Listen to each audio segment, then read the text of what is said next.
audio. Great. There we are. Makes me talk for about 5 seconds and then makes me do it all again. Hey everyone, how are we doing? I sound a little bit too peppy for a horror stream, really, but there we go. Hey everybody, welcome to Liminal Horror. Today, I'm laughing too much. Yeah, as we have been for the last few Sundays, once again, we are here to play the system, Liminal Horror. We are playing the module, The Bloom, which is really, really fun. We're having a really good time with it. It's a sandbox module. I've had to make it a little less sandboxy because we only got a certain amount of episodes, but it is normally a sandbox module. So if you've got all the time in the world, then you should definitely pick this up because you will have an absolute blast with it. What I will say before I do anything else, because this is the bit I always forget, and it segues nicely. We're running a giveaway, everyone. It is for a copy of Liminal Horror, which is the core zine for the has the kind of like main game rule set and how to kind of create your own adventures. And it is also for the Bloom module. Now that might seem familiar to some of you. That's because that's what we've been playing for the last few weeks. Every week we've given away a different one, and today it's the turn of the big one, the one that we're playing. So all you have to do, exclamation mark, and then the word liminal, all as one block of text, and that will add you in an entry to win. So good luck to all the entrants. I can see there's some goodness, there's entrants coming in right now. So got that bit in before I forgot about it. I'm Kat. I am also known as the Law Mistress or Law Mistress 93 in most places, and I will be facilitating today's session. And I will now go around and get my lovely cast to introduce themselves. If they could say their own names, their own pronouns, and then their character names and their character pronouns, just to remind everyone of that. So let's start with Chaos Reigns. Let's start with Shears today. Good morning. Welcome to Z100, where we have all the hottest hits on repeat, no matter what. My name is Bloodthread Shears. She is for short. My pronouns are they, them, and I will be playing Tino Miller. Tino's pronouns are she, her. Back to you, Kat. My favorite little bit that we've picked up. All right, thanks, Shears. Moving on, let's go with Pond. Good morning, audience. The caffeine is piping cold, and I am Pond. Today I'm going to be playing Gertrude Lanson, and I am hunting for Sasquatch. Back to you in the studio, DM Cat. Amazing. Let's go with my personal favorite Katrina, or Cat for short. Player Cat. Hey there, GM Cat. We've got Player Cat coming into the room right now. Coffee over here is gone, already been drank. You can call me Cat, they, them pronouns, and you can call my lovely character. That's where I gotta get into it, okay. Agatha Doyle. You can call her Aggie, okay? And she goes by she, her pronouns, and that's it. That's all I got. Back to you, Cat. GM Cat. Thanks. Last but not least, the lovely Jen Burb, the one and the only. Hello, my dear darling nerds. It is Jen Burb. I will be playing your friendly local Dembo Kit, who somehow manages to be both a complete fool and also the voice of reason in this game, and loves their grandmas very much and is warming up a little bit to Tino, their new grand sibling, whatever that means. Anyway, back to you, Kat. Thanks. All right. So obviously, before we start, I'm going to just quickly briefly run over some safety bits. this is a horror AP, and so, the word horror then. Horror. This is a horror. That's the spirit of Sarah coming out in you. This is absolutely Jen's fault. This is a horror AP, and as such, there will be some themes throughout this game that might be uncomfortable for some. I will read out what the content warnings are for the official module. They will appear in moderation. Some of them might not appear at all, but I'm just going to cover all the bases. The module includes body horror, graphic violence, harm to animals, mushroom stuff. I just hate the word, so I'm just going mushroom stuff. Loss of autonomy, institutional mismanagement, and religion. And the primary theme is complacency. So if any of those things make you feel even the slightest bit uncomfy, or feel like it's not going to be a show you want to watch, we really appreciate you having joined us. But please put your own headspace first before supporting us. Hashtag mushroom stuff. Yeah. I get a bit nervous, and I'm like, am I gonna say it wrong? And then everyone's gonna laugh at me. So I'm just gonna say mushroom stuff. All right. Let's get into it. So when we last left the players, they just uncovered a bunch of stuff. They are running now back to the ranger's cabin to go and speak to their good friend Sam. And I'm going to do something a little bit different. We're going to do the recap, but it is going to be from the perspective of our characters. We kind of open up as throughout the last few episodes, a storm has been brewing, and it has now just started to rain. Now, it's not bad yet, but it is starting to come down. It will turn bad tonight. So they run into the ranger's cabin. Sam is in there just finishing off some bits and kind of looks up in surprise and goes, "Whoa, guys, tell us what happened last week." Hold on. I gotta get this. Previously on Liminal Horror. Well, We have a thumb, a shoe, and a knife. And you Fingernails. can't just skip over exactly. Not just the thumb. Sam's like, Not just a thumb. There was a thumb and also fingernails. Guess what? No fingerprints. Not a single one. I mean, no. technically Just we the could get a nails. fingerprint. Okay. okay. Can we put some structure to the information, please? Sonny, holy shit. A thumb, a shoe, and a Okay. knife enter a tavern?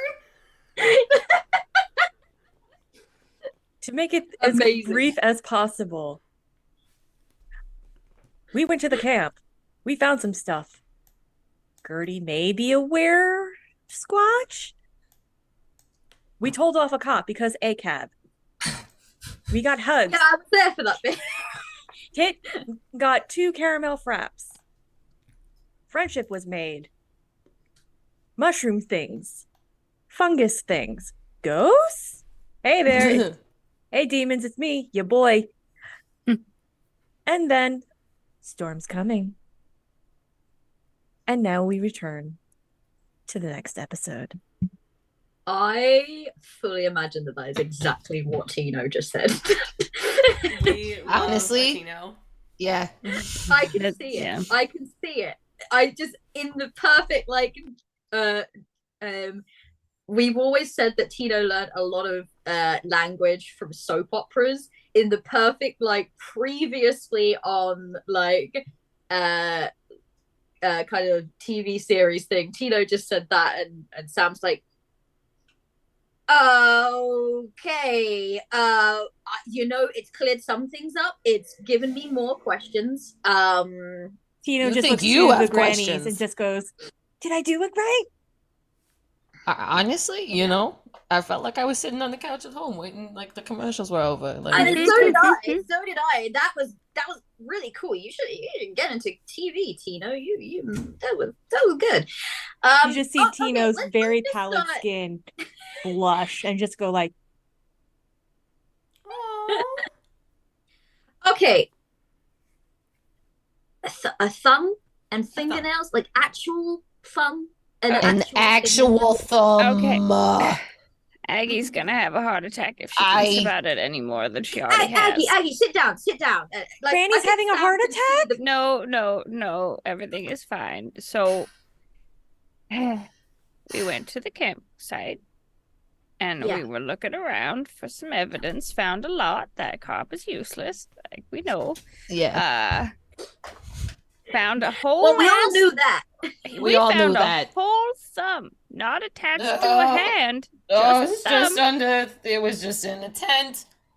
Gerald didn't mention anything about body parts. Yeah, No. Gerald didn't look. And we found a knife.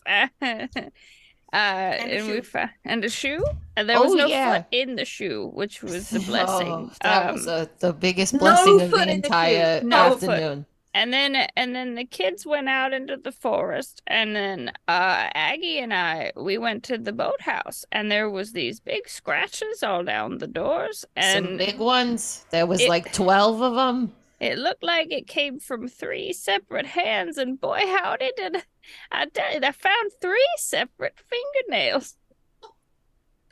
Mm-hmm. It was absolutely wild.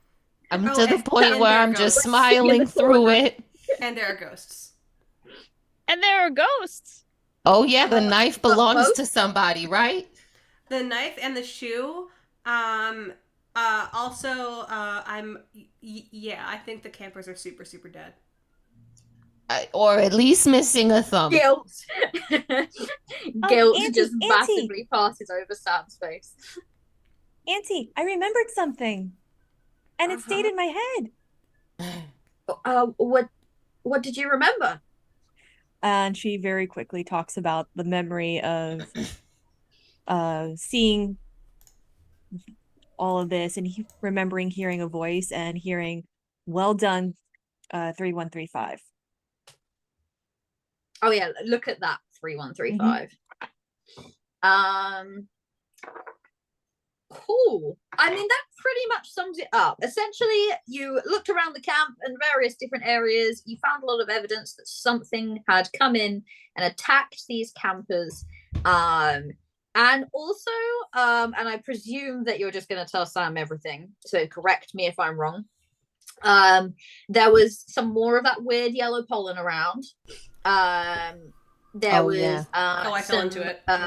Blue glowing splotchy mold and oh my god, I forgot about the glowing mushrooms. Yeah, in the bathroom. The word that I was forgetting. Aggie found those in the bathroom, and a really weird smell coming from the bathroom as well.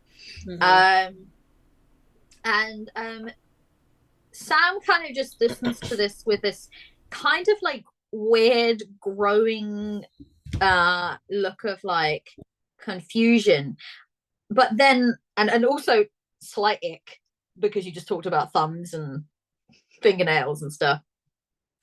And but as you keep talking and talking, you will notice Sam begin to go into what Aggie might think of as Gertie mode, which is like the kind of like horror and the confusion. It alights a spark of excitement in their eyes, like the fingers steeple together as the you can almost see the way everything is connecting to everything. And listening to this memory and listening to that Tino's talking about, trying to connect all the dots. I know that look. Well, it's a mystery, right?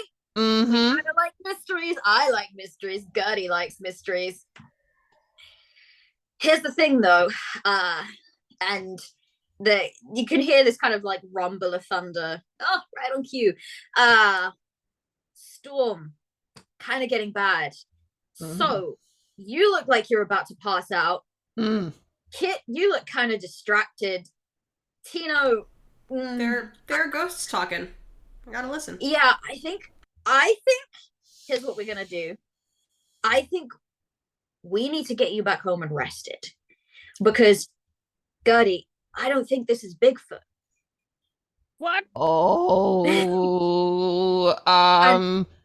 And can you find a way to reframe that, Sam? no. I think we're dealing with something much more exciting. What?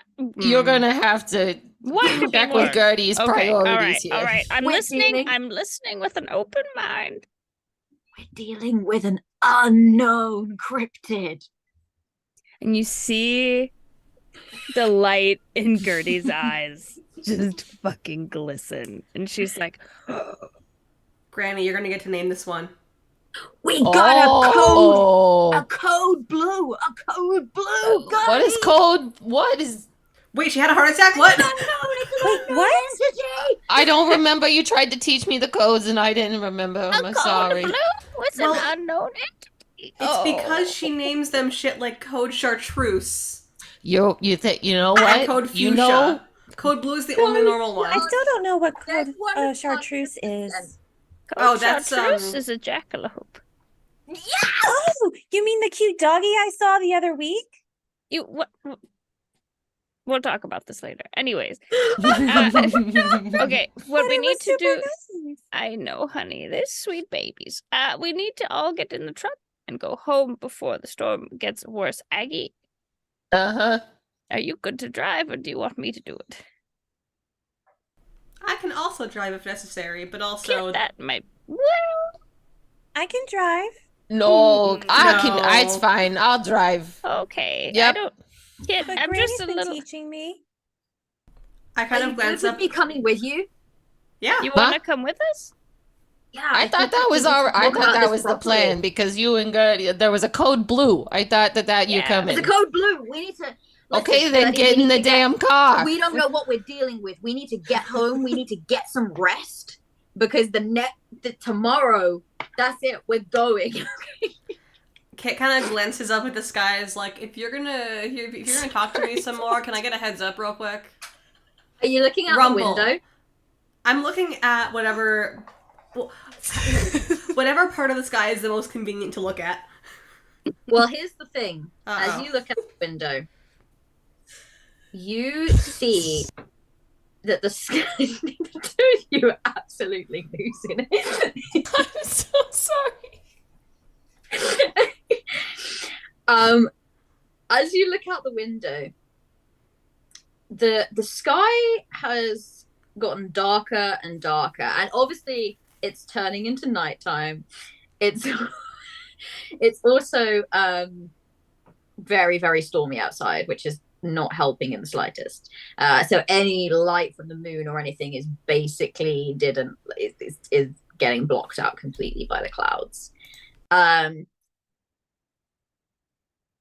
For everyone except Gertie, you can tell it's getting darker.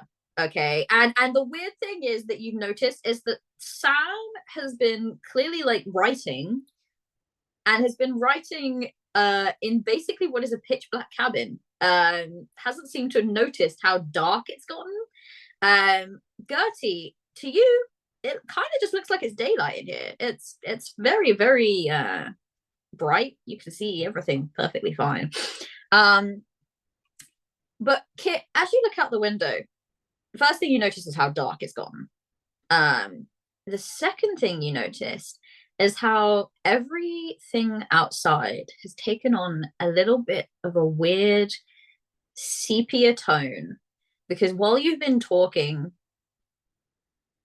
a lot of yellow dust seems to have sprung up in the area. And Sam did mention it earlier that it seems to come out at night. But something about the weather and the winds has really set it going. And all of a sudden, it's like the whole campground is just filled with these sort of little like pollen-like specks of dust. It's just everywhere, kind of floating around, and being picked up by the wind into kind of like these weird vortexes and then settling again. It's unavoidable. Luckily, you all have respirators. But it is definitely looking significantly less of a friendly atmosphere outside. And the third thing you notice as you kind of look in the car park is that it's not too, because the car park is not too far away from the cabin. It's within sort of shouting distance, and you can see Gerald out there, and he is kind of like, he's kind of, it's kind of like getting out the car and looking around, and he's got that look on his face, like, what the fuck is this shit? Like he's like kind of dusting off the car, and he's looking a bit agitated and frustrated. Are we with earshot while I'm driving by? We're in so right now you're still inside the cabin. We're inside the cabin. So I thought we hadn't. You're inside the cabin with Sam. You haven't left the cabin. You were just talking about how you're going to come out and drive off. But, Kit opens their mouth, and all of that information that GM Cat just said comes out. Sam looks out and kind of frowns, and is like, "What the shit? I've never seen it this thick before. This is the stuff you said not to inhale." Well, Gerald's fucked. Are we supposed to care about that? Oh, I didn't say we cared about that. It was just an observation. Okay, really. I just wanted to make sure because I got nothing. Okay, so Sam He's very mean. Is not a monster. Okay, so Sam is like, no, we should help. I mean, I know that Gerald is a dickhead, but we should help him. And she says, get your masks on, and puts her own mask on. Okay. And you will all have in your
Know when it happened. Yeah. And for once, it is not me. That's cool. Are we good? Y'all, can tell you us hear in us? chat where you. Tell us in chat, when did you lose us? We're here. We're back. We're back. What did you hear last, chat? There was a lot of good exposition that you deserved. I know, it was so good. I felt so bad cutting you off. No, it's good. It's good. I'm I was glad you told me and didn't let me get to the end of the sentence. I have no. Okay, that's fair, Sunny. We still love you, Sunny. Also, Okay. So middle basically, cat speaking. I know yeah, Gerald is a shithead, but okay. Okay, so essentially, to catch you up, Sam opened the window that you all our players put their masks on that they found, or Sam gave them. They have like respirator masks. They put their masks on, and Sam opened the window to call out to Gerald, and started having an argument, a back and forth with Gerald, that's essentially very like, get out of that shitty pollen-y looking stuff, it's dangerous. And Gerald's like, no way, I'm a cop, I know best, apparently. And trying to figure out what it is. And then he like stops arguing, and he kind of squints, as if he's kind of looking at something a little bit out of view, but it's kind of off in the trees, whatever he's looking at. And he's like, what the shit? And then Sam's like, what is it? And it's like, oh, holy shit, Sam. No, listen, I hate to say I told you so. You're not gonna believe what this is. And Sam's like, get what? And then it's a fucking bear.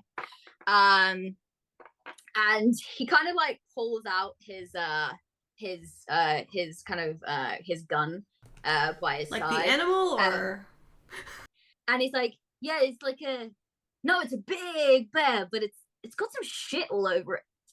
And he kind of starts to load the gun. And Sam's like, okay, Gerald, get inside. We don't know how dangerous it is. And Gerald turns towards you. He's like, it's fine. I'll deal with it. Can I shout out the window real quick as this is happening? Yeah. Oh, you'll deal with it, huh? You'll deal with it probably by shoving your own head up your ass if you don't listen to Sam, okay? And you're having this kind of back and forth.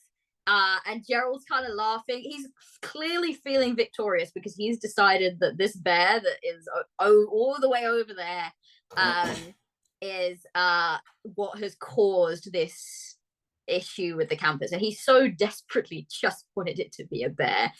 And he goes to yell out something very condescending, most likely. As he does, there is this giant bellow, much closer than he definitely thought it was, because he looks back in surprise. And the next thing you see, this huge shape of this bear comes barreling towards Gerald and just gets him in a vice grip right around his neck and runs with him. It's going so much faster than a normal bear would. It has got one very clear objective, and that is to gravitate towards the thing that is making a lot of noise right now. Oh my god. Tina would like to try something. Okay, what would Tina like to try? Seeing this, Gerald is very mean. Yeah. But Gerald doesn't deserve to be mauled by a bear. Probably not. Probably not. So Tino moves as like a very jerky Harryhausen skeleton. Like the old stop animation. Oh Christ. That's a picture. Yeah. And is going to go over where the bear is and try to intimidate and also scare it off. You know, my baby. All right. As you're running out, Sam is gonna be like, Tino, no! And then like you're gonna like run out. You're not gonna get as far as the bear because you only have a certain amount of movement in a certain amount of time, right?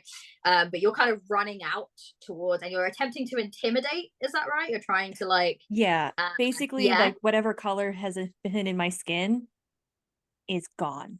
I am looking like a ghost and moving like crick, crick, crick.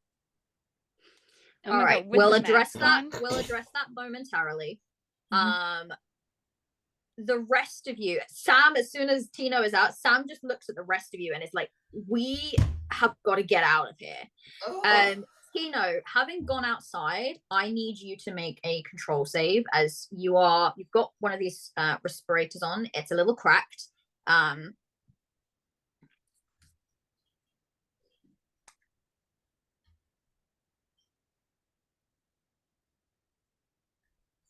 Alrighty, so starting this off with a metal die today. Don't screw me over. A metal die for a metal action. Yes. Well, my control is a 9, but with the added stability of. So that doesn't work like that. Okay, so I rolled a 13. You rolled a 13. Okay, so you failed your control save, because what happens is if it's a damage dealing like attack, that goes against your control, then the stability helps to lessen that. Okay.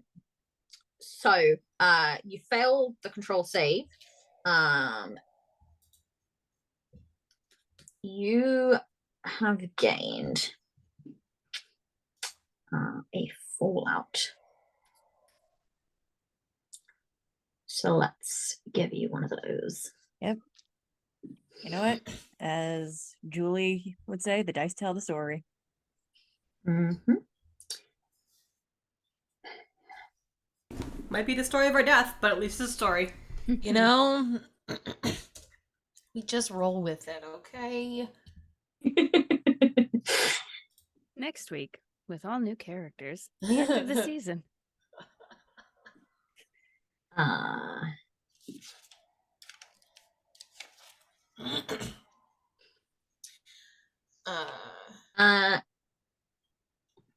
Actually, no, roll again for me. I just realized I added an extra mechanic. So roll again for me and take the lower number.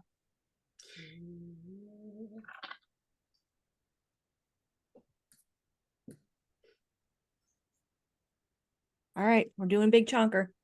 Mm-hmm.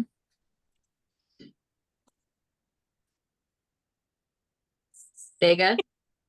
16. 16. Okay, you do gain a fallout. So the masks, I'm so sorry, they give you like advantage against gaining fallouts from the spores. So you roll twice and take the lower number each time you roll. All right, let's do. What should we do? Can you roll a d10 for me? You're gonna choose your own fallout. Oh, okay. I do not have my D10 on me. Do you want me to just roll a D6? It has to be a d10. I will be right back. Do you want me to roll it? I've got d10. I'll roll it. Yes, if you want. please. All right. Let's go. Let's go. Oh, all right. What does that mean? Well, that's Bring it. not Come on, concerning bring at it. all. I'm going to describe exactly what happens. This is your vision starts to waver a little bit. It becomes a little fuzzy. At points it goes very bright. At points it goes very dim. And those, you don't hear the voices, but just at the periphery of your vision, you see figures. But when you look towards them, it's gone. There's nothing there. You're going to add 1 to your stability score. But you also add a fallout to your inventory. So your inventory is very much starting to fill up. But let me just, I'll add that at the end of the stream. But if you want any more clarification on what you want, then on what it was, then I can find it again, but I'll add it at the end of the stream into your character sheet. So that brings my control up to a 10. So that brings your control up to a 10. Yes, so you add straight onto your control score. No, +1 stability. So it brings your stability up to. Your stability was 2, I think, actually, because you have a stability from your little coffee cup thing, and you have a stability from your cracked respirator. So now it's 3. Yay! Which is very good, by the way. That's going to be very useful. But yeah, it doesn't add to your control. So Tina's outside. Sam is very horrified at what is happening, and says, "We need to get out of here. We need to go right now." And begins to make their way to the door, and to the truck. The bear, it's got Gerald by the throat, and it's kind of shaking him around. Roll. So you're going to try to intimidate Tino. Are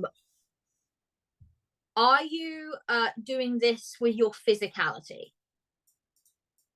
I am doing it by standing at full height, Mm-hmm. summoning a giant mug, which has honey, water, anything from all those nature television shows that Tino watched that a bear would like. So you're trying to scare it, or you're trying to entice I'm trying to it? compel it. Compel it. What are you trying to compel it to do? Because I would argue that right now, summoning things with honey and things that it would like is compelling it to come towards you. If you're trying to get it to go away, you probably will want to rely on intimidation and physicality. What I'll do is take that mug, toss it as hard as I can towards the woods. Right. And I will look like as if my movements are jerky, as if I'm on, like my movements are on fast forward. Okay. In that case, roll, if you're trying to control the direction of this mug, roll a dexterity check for me. You need to be at 9 or below for it to go as hard and as fast as you want it to. Okay. Trying a different metal die this time.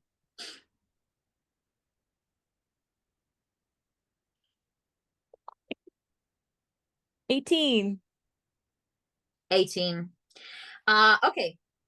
You throw it, and these sort of weird hallucinations, these weird things, they kind of just really throw you off. For a second, everything seems so much closer, and you throw it to what you think to be the correct distance, and then it pulls itself back into being the normal distance, and you realize you've literally just thrown this thing like a few feet away from you. Lightning flashes and it properly illuminates this bear. It is huge. It is covered in thick brown fur, but also covered in this really weird black mucousy substance that seems to be coming from like its maw and its nostrils. There are weird tangles of it looks kind of like roots or strands. They're kind of a bit furry and a bit weird. They are dark blue and they are glowing. And on various areas of the bear's body is these strange mushrooms that are kind of glowing and they're growing out of its body. As this thing rolls, the bear drops Gerald. Gerald is not moving. He's looking pretty mauled, and it kind of looks at you, Tino. The eyes are vacant, but it does drop Gerald, and it looks at you and it looks at this mug that is only now a few feet from you. The rest of you, what are you doing? Are you following Sam out? I feel like we should check on Gerald. I'm gonna go check on Gerald because, like, ACAB, but also ouchie. Gerald is right next to the bear. Never mind. That was my one concern, is that while Gerald, he can't shove his head up his own ass if he doesn't have a head, but he's too close to the bear, and I don't want to risk that. Is it a brown bear or a black bear? Can we tell? It's a brown bear. Okay, hang on. Okay. We're doing research about. Oh my god! Don't you start on this nature periodical. No, it's. I know all about the behaviors of. Unfortunately, this ain't a normal brown bear. I'm just gonna put this out there. Unfortunately, brown is not the one where you want to like get big, but like also I don't know if Kit knows this. So. Y'all are trying to die. Kit's just going to get big anyway. And No, get to hold on. Like, hold go on, away, no. bear. No, I have. Oh my god! I'm gonna run out. I'm gonna pull my bear mace out of one of my ghillie suit pockets. Correct. Because Okay. my grandkids are in trouble, and I really want everyone else to go to the fucking truck. So Sam is despairing right now. Sam has gone running towards the trucks. She doesn't have the key. Sam, an avid environmentalist, a ranger who understands nature and probably understands that Gerald is dead. Yeah. He's dead. Straight for the truck. And the rest of you are like, get big! No, I'm going for the truck. No one said anything about Aggie getting big. Okay, so Aggie is running for the truck. Tino has decided to throw something and is basically accidentally enticed the bear to kind of at least pay attention to her. Kit is going out there and is attempting to distract the bear as well. Question. Yes. Kit, did you go like running towards like Tino, or you just kind of like you just ran out and you were like, ah? Where did you start to run towards? This is because important. if you are on Aggie's path to the car while Aggie is busting her ass to the truck, I'm grabbing you by the back of your shirt if you're close enough. I am headed toward the sad, mangled body of good old Jerry. Again, a cab but ouchie. Okay. So Kit, Tino is gonna. Kit is following the instinct to help Gerald. Tino is following the instinct to get this bear away. Granny Gertrude, you're going after Kit, I take it? I'm just okay. Granny Gertrude is very angry with her sweet little grandbabies right now for putting their lives horrendously upset in danger for a dead man because she knew that he was dead as soon as that bear fucking touched him. So what I'm gonna do, I'm gonna go against every single piece of training that Gertrude has ever undergone for being a weird old lady survivalist, and I'm gonna try and bust out there towards it. I'm gonna try and put my body in between Tino and the bear, and I'm gonna spray the bear with the bear mace to try and get it to go away. That's my goal. That's okay. Before she does that. So first of all, hold on. First of all, I need Kit and the two grannies to make control saves at advantage. So roll 2d20, take the lowest number. If it's your control score or below, you have succeeded. Okay. Oh boy. And I need to do it. No, Gutty, don't make that face. Oh, we love a fucking nat 1. Nat 1? Yeah. Nat 1, baby. No fallouts for Aggie. Aggie's like, I'm done. I'm fucking over it. Aggie. Kit, what did you do? Do you want the good news or the bad news first? Bad news. The bad news is that it's a 19. That's your lowest? The good news is that the other one was a 20. How dare you? Oh, fucking dare you. No, that's not good news. That's bad news and worse news that you've just given us. Well, Nat 20s are bad. Right, but like the actual thing is a 19 because I had advantage, right? Yeah. So you're good. I mean, that's still not good. You have. It's not good, but it's comparatively good. I need those of you that failed to roll d10s for me. Can I carry that roll forward to the next Theros game, please and thank you? Nope. That's a 2 on my part. A 2. All right. 6. 6. All right, Kit. As you start running over, you kind of begin to I guess pant because you're like running as quickly as you possibly can, and as you do, you feel your throat clog a little bit with these like spores. The mask has just kind of slipped a little bit, and you immediately feel your hands begin to tingle as you kind of half slow down to look at them. there's a just under the nails, there's a very faint light. Like it's like they're kind of slightly glowing. And you can see that you are starting to produce a weak light coming from you. 6. Granny Gertie, you, as you see this bear, feel a strange compulsion. You can feel it coming from the spores in the air. You can feel it coming from the bear itself. You can feel it coming all around you. It is something is calling to you. It is asking you to join with the mass. And it feels the pull to you as well.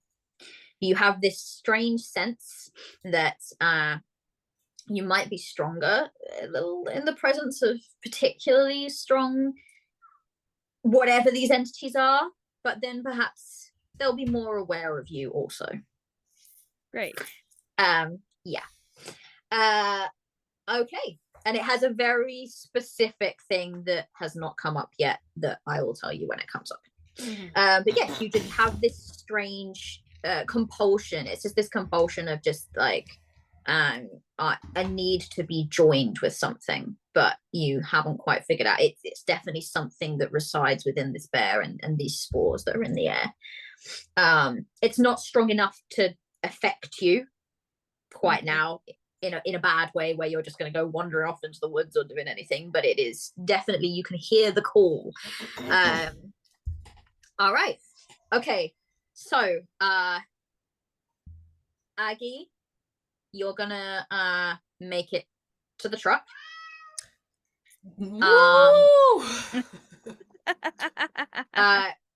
So you're going to the mangled body kit. What exactly are you going to do when you get there? Are you going to try to assess damage? Are you going to try to do something with this bear? Are you what's the plan like once you get to that point? My plan is to, as quickly as I'm able to, assess damage, and then if Guy is Dunzo Funzo, I will try to grab Tino and get us both out of there. Okay, perfect. You get within distance that you can see Gerald properly. Gerald's throat has been completely ripped out. Gerald is very dead. Very dead? Get it? Because it was very, a bear? very dead. Like, very dead. Yes, very good. I love that. So, Gerald's gone. That much you can see immediately.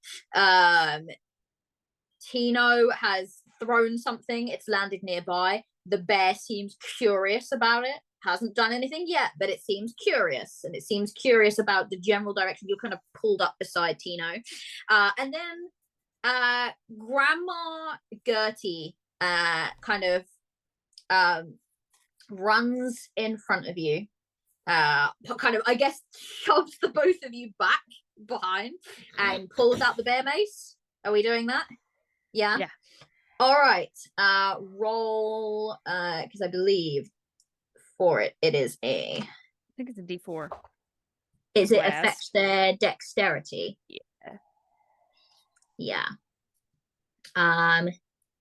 Cool. Just to roll to hit it. You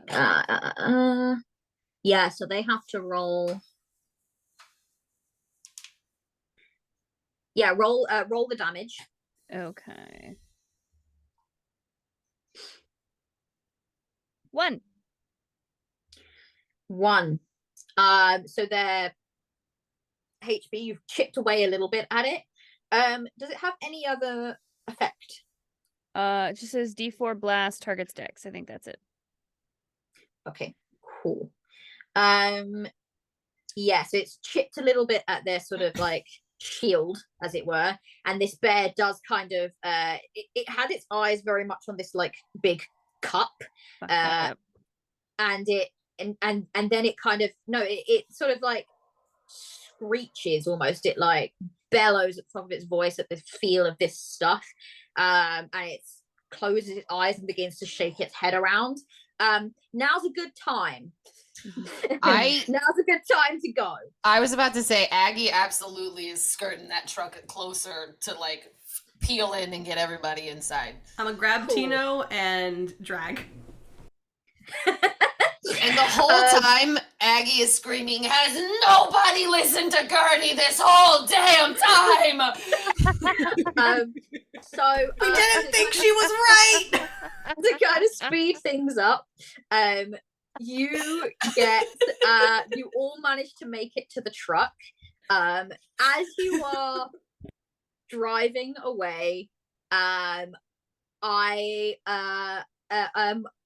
this bear chases you a good while down the road. Yeah.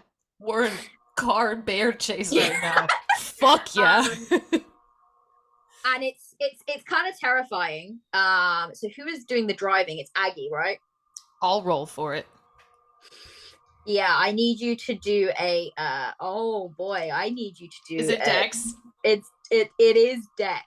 Yeah. Hey, listen, I just saw a thumb earlier. I'm still fucked up about it. Let's go. I only roll 1 die. Sorry, I grabbed 2 because of last time I got an advantage. You roll 1 die. Yeah. Okay, 1 and done. Let's go, baby. Let's see. God. I know. I'm so scared. I don't want to look. I rolled a fucking 2! Yes! Aggie is stressed. Fuck. But my training has kicked in. Those okay. reflexes, those inner instinctual reflexes have kicked in. Your arthritis is going to be hell later, but 110%. and you drive at a speed that you've never driven. Sam, you can see is not too far in front of you, and this bear chases you for quite a while, and then it just stops in the middle of the road and just sits. Like it's like whatever enraged, like it just stops and sits like that cougar did, and watches you go. You make it home, and as you head back home to process what you have just seen, and the kind of thing that you all might be up against, we will, as night draws in and the storm begins to pick up, pan back to Coldwater and its surrounding areas.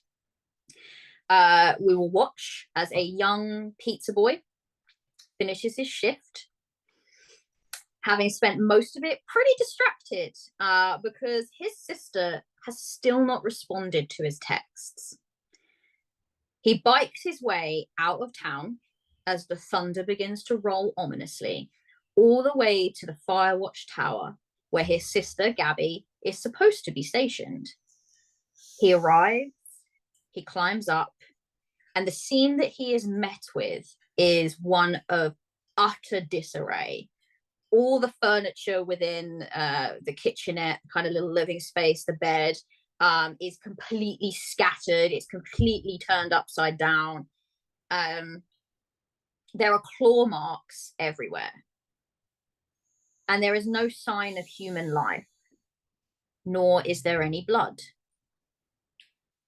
He takes a moment to look around, and his attention is caught by the view of Coldwater Lake outside. In the dark, the lake is illuminated. Blue lights pulsing in strange patterns. What the shit? He remarks, mesmerized, and he pulls out his phone to try and get a picture, and pulls up Kit's message thread to send it and update on Gabby's situation. Except before he can press send, he hears a sound from behind him. It's a light tapping in a very strange pattern And he turns slowly, hoping that what he'll see is his sister. Instead, it is a hand on the door frame. A slightly ajar door, and this hand is curled around it. It has dark skin. It's large, and it's missing a couple of fingernails. Stop it. Then another hand. This one also large, but the skin much lighter. This one's missing a thumb. The nails sink into the wood and cause it to splinter. And poor little Ethan. That was great timing from the cat. Someone please clip that. He's such a shit. Look, the cat's saying what we're all thinking. Build a scene here. Poor little Ethan screams as a young female twisted head winds into the doorway to look at him, smiling manically. Elsewhere, Did he hit send? Damn it. by the name of Raimi is locking up the station. Well, time to knock off early, Beth. This damn storm's gonna be a big one. You okay getting home? She smiles, and he feels his heart flutter. I'll be just fine, Raimi. Don't you worry. I'm a grown woman. There's a moment between them. It's not the first. It's not the strongest. And perhaps it wouldn't have been the last were it not for the sudden bang against the door. Customer? God damn it. Raimi begins to make his way to answer, barely acknowledging as his nephew yells from the room behind the counter, "Hey, Uncle Art, what the fuck is all that yellow shit floating around outside?" Raimi opens the door as the fat globs of rain begin to fall, and is greeted with nothing except the view of yellow dust everywhere, thick, stirred by the growing wind. He begins to choke, and it sweeps into the building. They all begin to choke. And a nearby cougar watches, its eyes docile, unfocused, before slinking towards the building, followed by another mindless cougar, and another, and another. The storm, as night falls, ravages Coldwater, and with it, the bloom encroaches. It grows. It breathes a sigh of exultation. And our investigators wake. The doom clock has advanced. But you are not deprived because you have slept through the night, most likely uneasily. My dear Tino, I believe that you need to roll a d4 for me. 1 second. We have concerns. Yeah. I mean, that's fair. That's fair. That's fair that you would have concerns.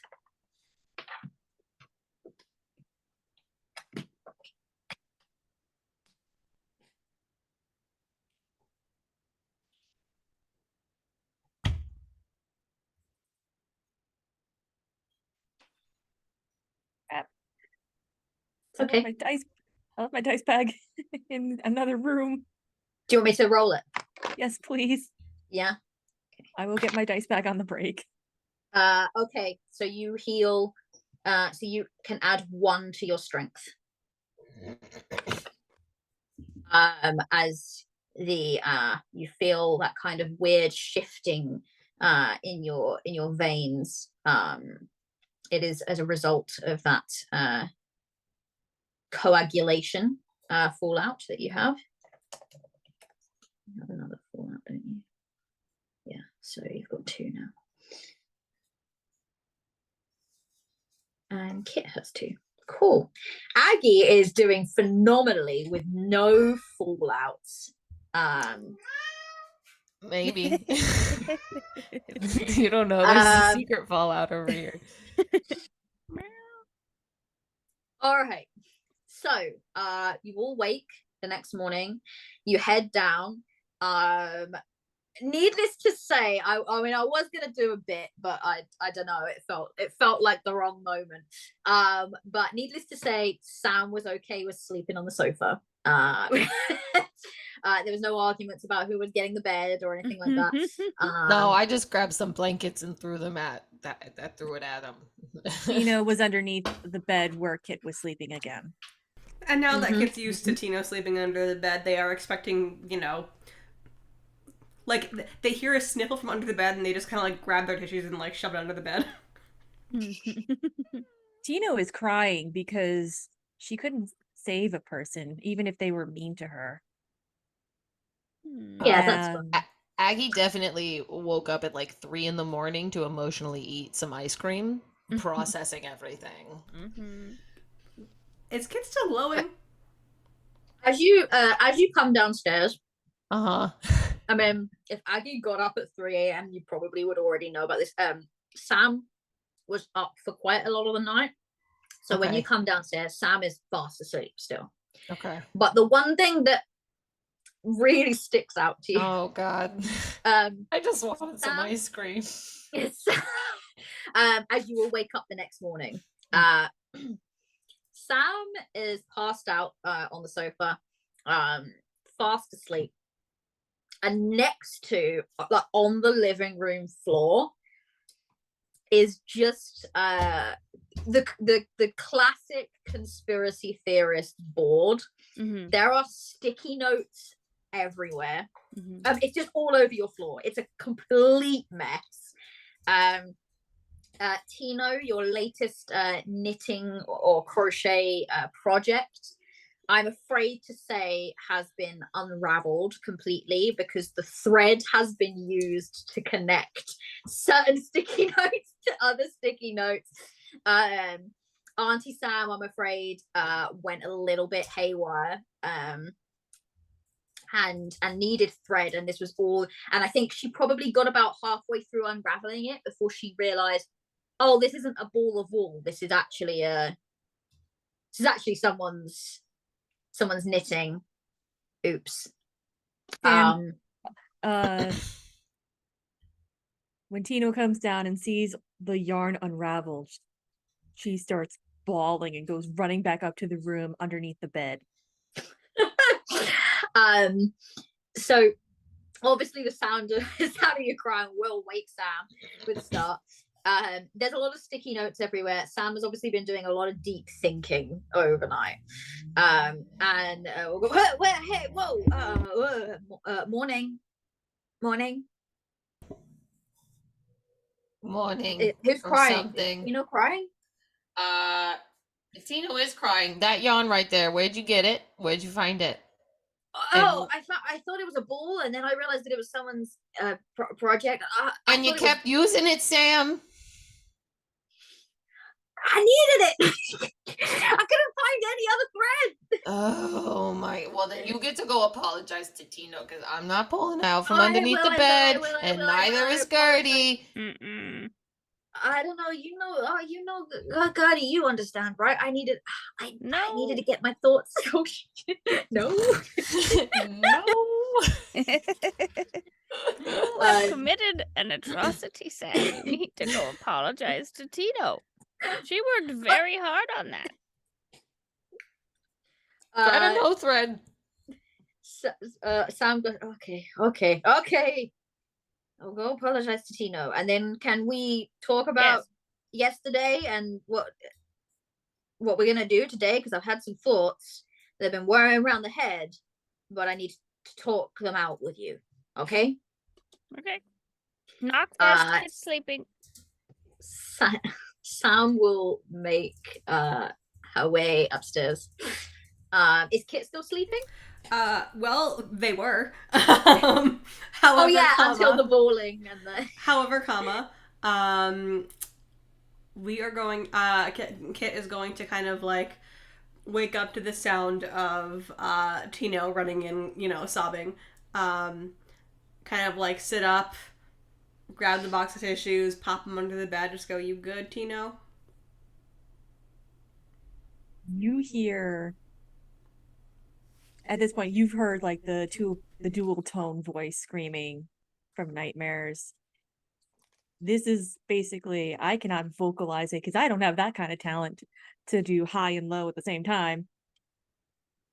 You hear the soft voice that you're used to, and also that very weird voice from like the chest going, "Ah! Ah!" And I'm just double checking to make sure my dog is not coming over here. She takes the tissue box and just like curls around it, and had a very bad week. So she's just like,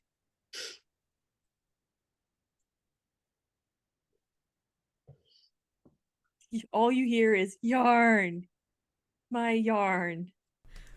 Well, first off, welcome, Raiders. Thank you so much Yes. for the raid, just in time for my yarn. What a great moment to step in, Raiders. So perfect timing. Hello, everyone. We're playing Liminal Horror, and right now we are working our way through a yarn travesty. Yes. Poor Tino.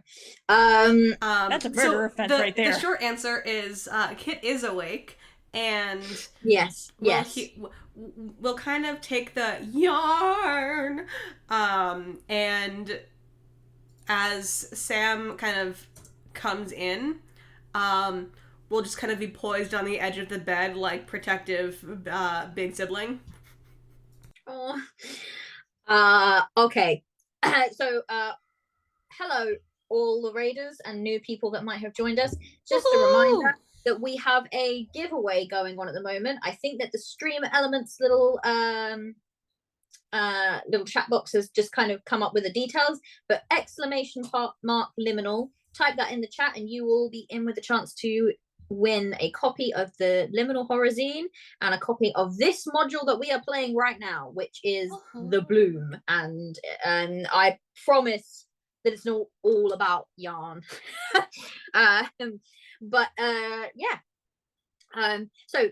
Sam heads upstairs, and upon entering the room, kind of looks at Kit and says, I might have used Tino's thread to do a little project last night. I didn't realize it was your thread. I'm really, really sorry. I know that I have committed a sin here in the house of Agatha and Gertie, and I can only apologize.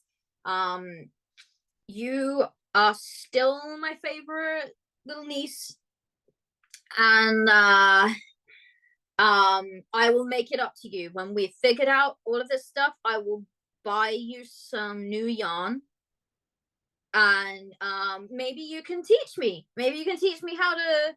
And you can see Sam is looking in pain because nothing sounds less interesting to Sam than learning how to crochet or knit or anything. But this is Sam on a mission to you can teach me. You know, like you wanted to teach me, and I was like, no, well, I'm upgrading you to a maybe.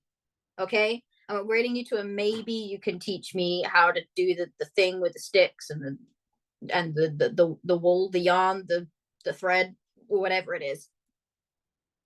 Please. You just hear the quieting start to go down to a sniffle, and she does like that very jerky movement, crawling out of the bed, and just says, I wasn't being punished. Oh no, I wasn't punishing you. It was an accident, and it was my fault. I did a bad thing, not you. Okay, I'm sorry. Can I hug you? Yeah, we cool? Yeah, come, give me a hug. You just see like the jerky crawling towards Auntie, and she just stops for a minute, like, realizes she kind of crushed the tissue box Kit gave her. It's just this little, like, tiny flattened piece of cardboard with some tissue in there somewhere. It's like crushed.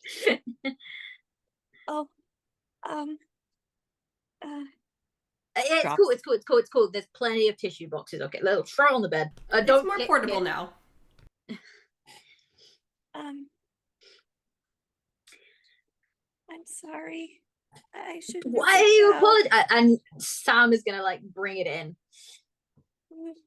and she's just like trying to like make herself as small as possible. While Sam is making up with Tino, Kit, you check your phone.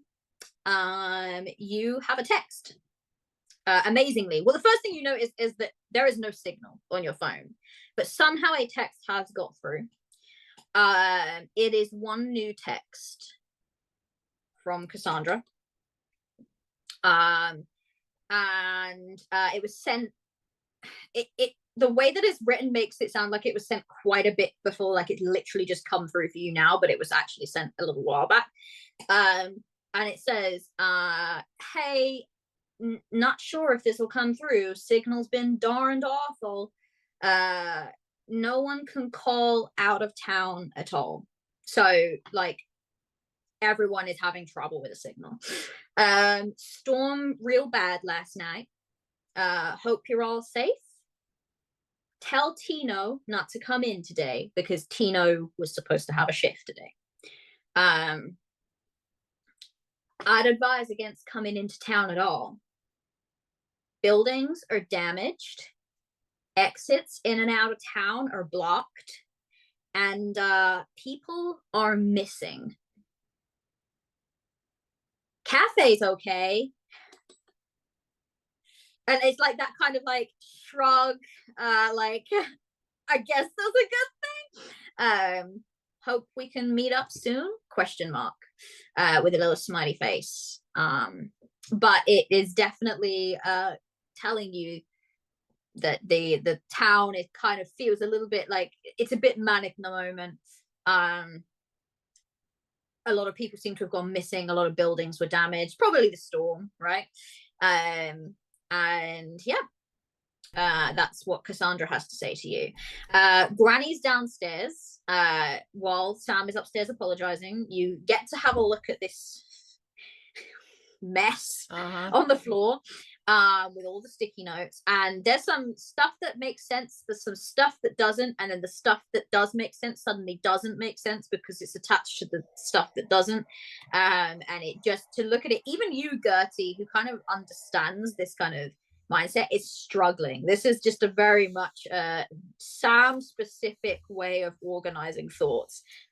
But what you do notice is there's an article, there's a copy, Aggie, of one of your, because you're a prolific reader, and there's this periodical called the Sunlight Periodical that kind of talks about like various things going on, and there's this article that's open on one of your older copies of the periodical that has been circled, and it says the humongous fungus,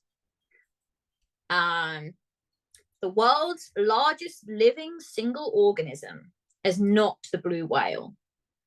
Under the forests of the Pacific Northwest stretch the network of the Armillaria ostoi, singular, genetically homogeneous strands of fungal mycelia cover thousands of acres underground, with the full biomass weighing thousands of tons.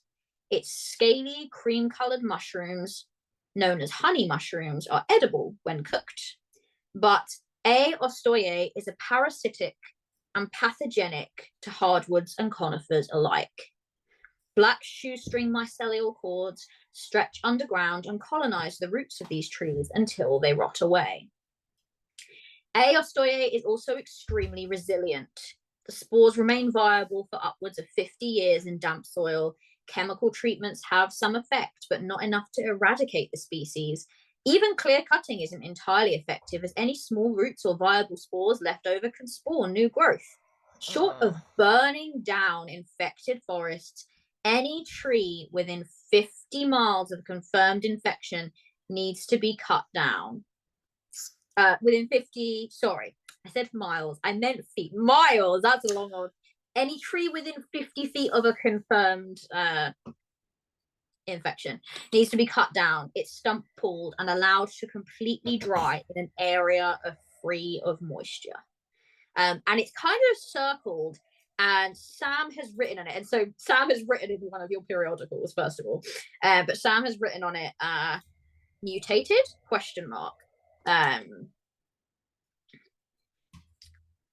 And Sam then, with Tino and Kit, make their way downstairs.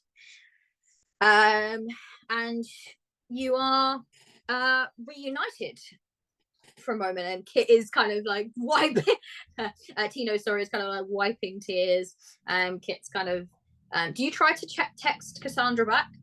Yes. I'm going to send a text just being like, thanks for the heads up, stay safe, catch up for coffee later, ? Smiley face. And as I'm kind of like hitting send, I will kind of glance up at everyone, Granny, Grandma, Tino, Sam. So apparently, first off, Tino, you don't have to go into work today. Weather closure. Oh, that's good, because you weren't going in. We weren't going to let you. So Cassandra texted, apparently a whole town is pretty much impassable. We're talking property damage, we're talking like entrances and exits blocked. Apparently there are more people missing now. We from the pollen? Pollen be taking down buildings now? I don't know. Look, read the text. Oh god. Cassandra seems to think it's from the storm. Yeah. Doesn't mention anything about pollen. I've actually screenshotted the text so that the last bit of it is cut off. Because Granny and Grandma don't need to, we'll deal with that bit later.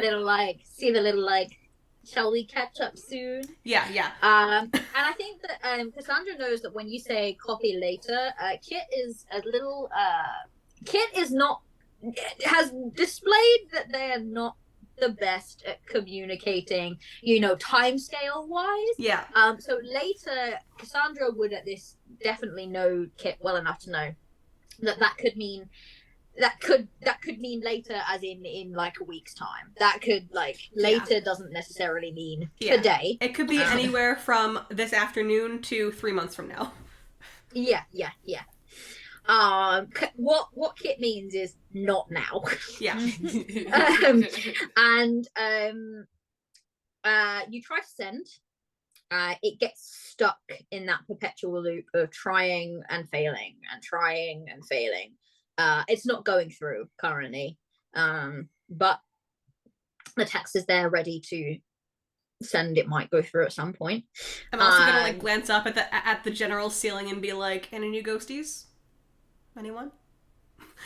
Oh yes, that is something that I forgot to tell you about. Yeah. That's kind of a big deal, isn't it? When you woke up, I think you would have heard some voices, some new voices, louder voices. They would have perforated into your dreams, and it's many voices all at once. Some more insistent than others. Some sound like they're confused and talking and asking questions. Some sound like they're trying to tell you to find them. They're insistent, they're pleading, they're asking for help. Some are screaming, some are crying. And then as you kind of wake, all of them quiet except that sound of crying, and it is of course Tino under the bed. But as you're having downstairs and you're talking to Grannies, you're still getting those kind of weird moments where it feels like someone's right behind you and they're saying something, and then when you look, there's nothing there, and it's gone, the voice is gone. The Kit presence definitely is gone. seems very distracted in that case. Like, during any and all conversation, every now and then, they'll just kind of, like, habitually kind of, like, look wherever they perceive the voices to be coming from. Mm-hmm. All right. Just want to really quickly check something. Okay. So Sam is going to essentially, with everything in front, lay out a few options for a plan. She will tell you she's been having a really good think. She's read this article. She's been thinking about all the things that you pieced together. She talked about, and the thing that she really picked up on was Tino talking about a cavern. And so she kind of like fishes out of her pocket, like she's got a kind of ranger's jacket on. It's got lots of inside pockets, very similar to Gertie actually.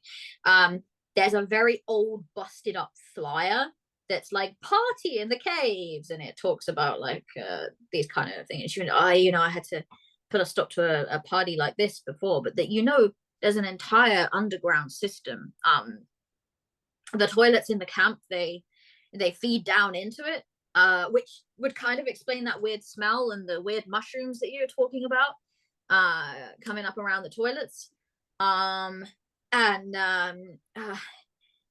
I've been thinking about some, because not really anyone knows where the entrance is exactly, but I figured out the clues, and there's a few entry points that I've kind of come up with that we could try. So there's the camp, of course, and he says it, she looks a bit nervous, and she's like, but I mean, we don't know what we'll find there. The bear thing might still be there. We know that Gerald is there, and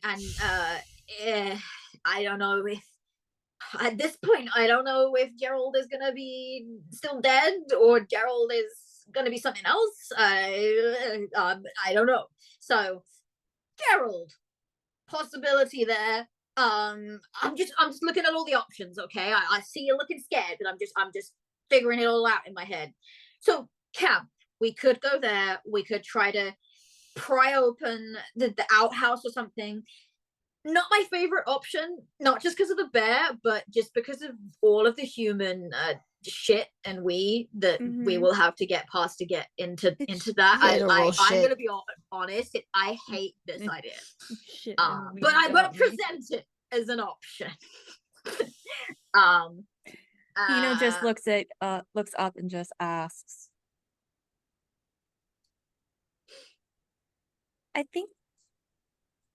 do you think the caverns would be the best place? I think that whatever is causing all this is in the caverns, and I think, and he points at this article, it's something to do with this. It shares a lot of the same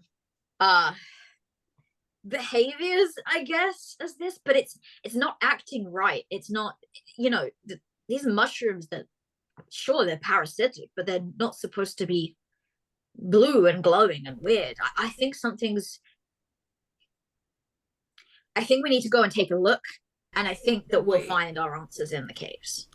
Real quick, so option, go on. What was the color that my fingers were glowing? Was it like blue? a blue, okay. Yeah. Ooh. Oh yeah, and that's still very much present. So you're like, as you're walking around, every so often you're catching it in the light. There's like a weird. Kit would actually at this point be wearing gloves. Yeah, cool. Kit's got lit. Yeah, because you're just glowing ever so slightly. Hey guys. Do you wear gloves to bed? Not to bed, but I would have worn gloves when I got out of bed. Seeing the glow was still there, and at this point, I'm just like, hey guys. What's up? Come here for a sec. And I will drag everybody upstairs to where I'm sure we have blackout curtains in my room because Kit's a lazy little shit. And close the door and pull off a glove and just go, You just see like Uh, the sad face go into Kit is glowing in the hands, and as pulls off the glove, the sleeve is down a little bit. You can see it's into the arm as well. Kit is just like amazed.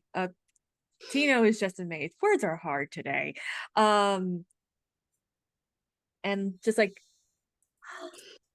that is so pretty. Yeah, it's real pretty, but like Pretty is one word for it. What were you touching, Kit? What were you touching?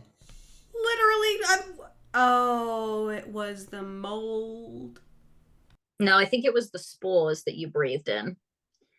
It was the spores. That looks. Oh no. That looks bad. When I went thump and the spores went poof and I went. Dirty. As you're looking at it and saying that looks bad, you feel this strange sense of compulsion for a second.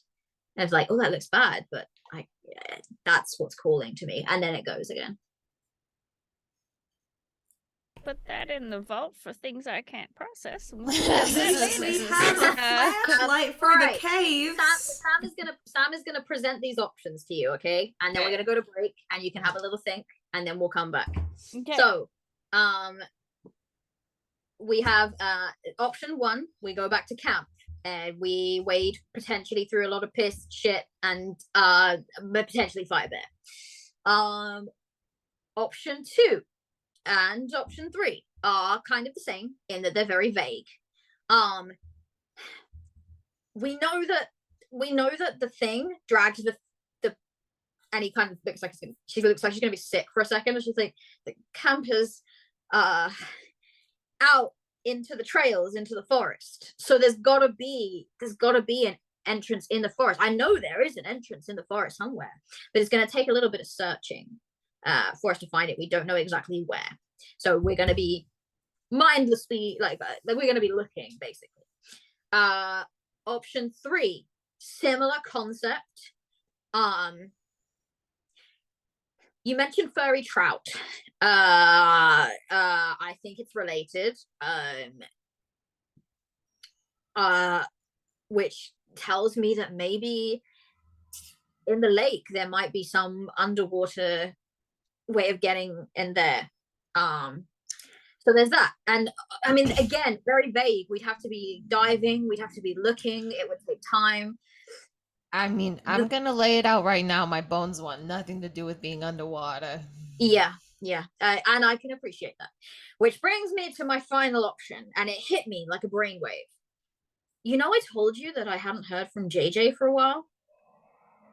The farm owner. Oh. And again, she looks around, even though it's just you guys in the room, almost as if she's just waiting for someone to hear her and like chastise her for talking about this. The Coldwater Lake incident, you remember from last year? It happened. Mm-hmm. It happened at the farm. It killed like all of JJ's family. I think that there's an entrance on JJ's property. Everyone keeps talking about how it's because, you know, the grief and everything, the crops haven't been coming in all that good, but the blueberries that have been coming in, they look kind of sick. And that tells me that some form of life is interfering in their growing or is making them unwell. And maybe it's making JJ unwell as well. I don't know, but I'm worried about JJ. I tried to call, I tried to message yesterday, today. I've had nothing. Nothing is going through. I think we need to go to JJ's farm, and maybe that we'll find something there, and maybe on the property there'll be an entrance. Auntie? Who's JJ? The farmer. And Tina looks to the grannies. the grannies will, and I will tell you about this incident. I mentioned it to Tino. There was an incident. The only time that Tino has met JJ, and Tino has met JJ, you were all out in Coldwater Town, and JJ has been struggling for the last year because death of entire family is quite hard to process, and has been going out and getting drunk a lot. A lot of people have given JJ a little bit of a reputation now, as being somewhat of a kind of, they're dealing with their grief through the substance of alcohol, and was coming out of the bar, saw you with Tino, and began, it kind of hits you, this memory, began rambling and shouting that Tino was there. It was like pointing at Tino and saying, "You were there. I remember you. You were there that night." And was then, ushered away by a concerned towns member who's like, "All right, JJ, all right," and just kind of got them back home. But there was this that's the only time that Tino has ever met JJ, and I put that, they didn't really meet, was that kind of very confrontational moment.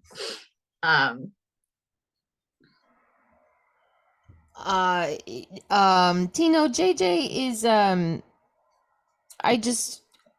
it's someone who's not doing very well. They're a little sad and a little sick in the head, and you can't blame them, honestly. But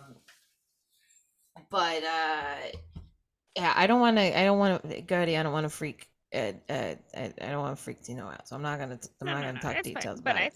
But I think I know where we need to go and what we need to do. Well, because it's either rummaging through a forest, rummaging through shit, or rummaging through that, or rummaging through JJ's shit, and I think that's where we gotta go.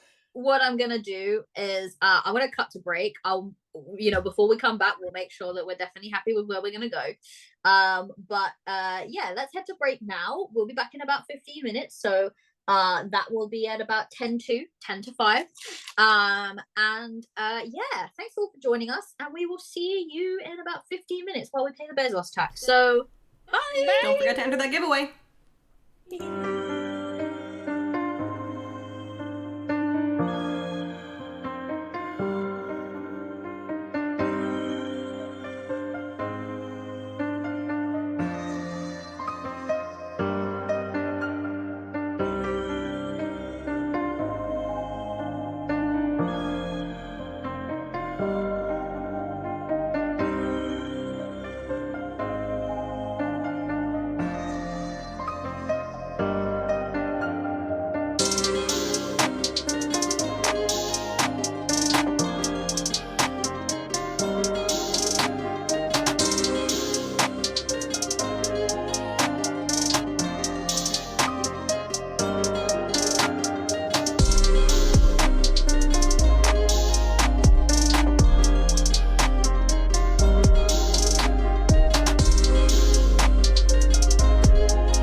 Hey everyone! I bet that didn't look nearly as smooth as it went in my head. We're back. Oh, it did. I just watched it happen, and it looked amazing. This never happens to me. Sorry. Cool. We're back for part 2 of today's Liminal Horror episode. The gang have come to a decision, I think, of where they would like to go next in order to investigate this mystery further. Shall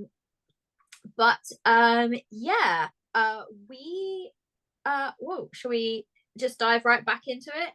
So Sam goes through and explains all the options, and then she's like, I don't know, what do you think?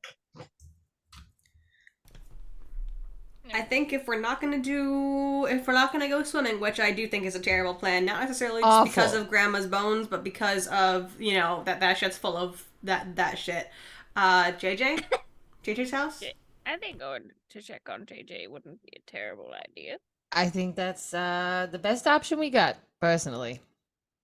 Yeah. Well, I mean, maybe if something is wrong, then maybe we can hopefully JJ's okay, because it could just be the signal, you know. It could just be the signal. It's been really bad. Hopefully it's the signal. Yeah. I'd rather go try to help someone. You know, if we can. I did also, and it's recorded on my phone just so that we don't get into trouble. I did also try to call Hank many times to tell him that Gerald is not in a good place. Nothing went through. But I think he's in multiple places at this point. I got it on the call logs, so no one's gonna tell me that I didn't try to contact emergency services immediately, because I did while I was driving, and I know I'm not supposed to drive and call, but I was about to say, Sam. An exception.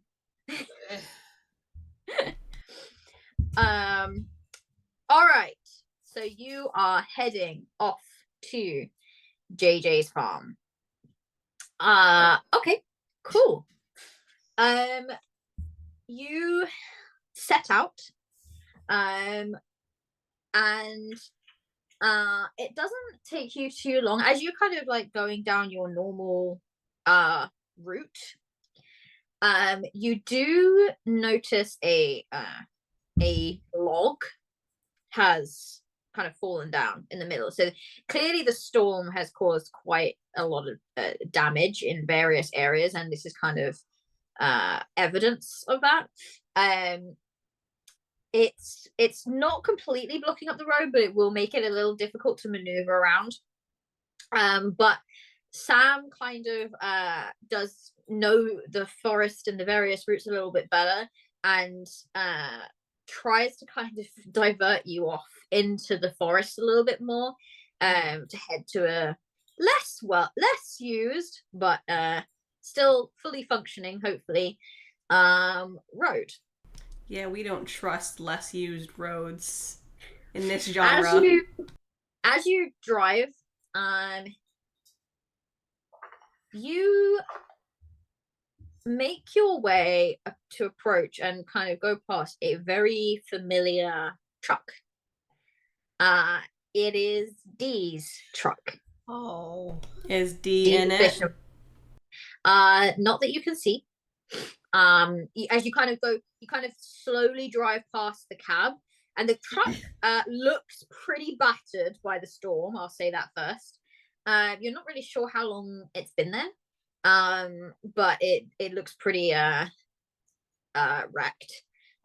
Is everyone comfortable if I slow down just a quick second here? Mm-hmm. Okay. So you kind of slow down. What are you looking for? If someone wants to just take a glance at, is his phone there? Does anybody see any sign of him? Does someone want to look inside and make a Unless control he's on save my for side of the road, whichever side he's on, I just like want to glance in the car. Does someone want to make any one of you can make a control save if you like to see? I'll do it.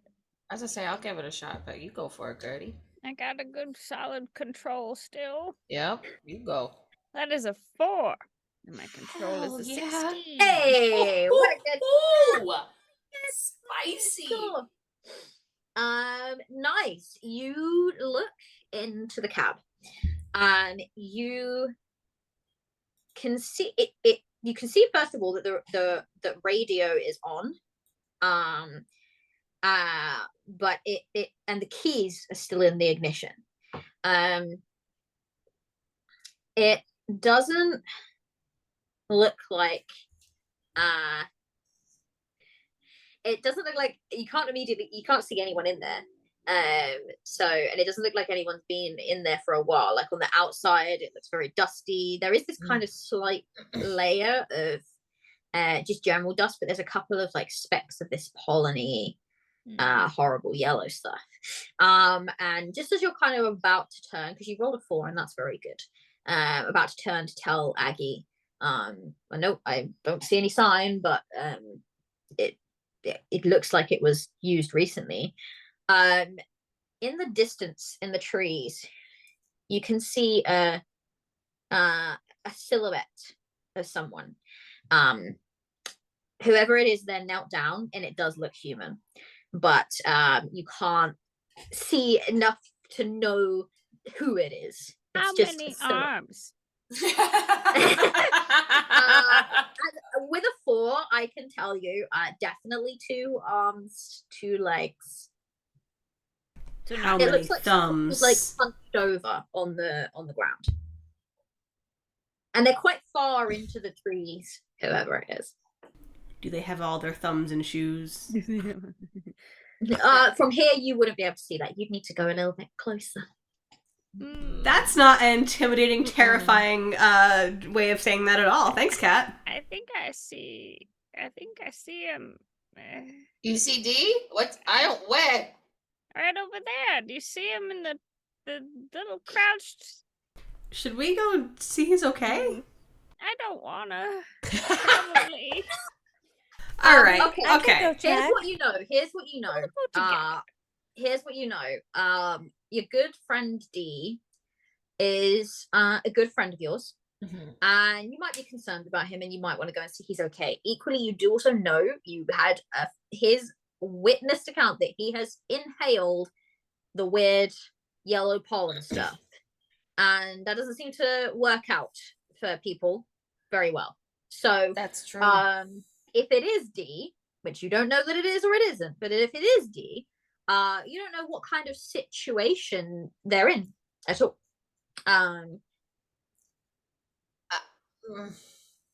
And Sam at this point has kind of stopped and got out. And what's the holdup? Wait, is that Dee's truck? It's Dee's truck, but he's not there. But maybe in the I don't know. I would like to ask the ghosties if we should go and help Dee. You're gonna ask the ghosts? I'm just gonna kind of, hey, should we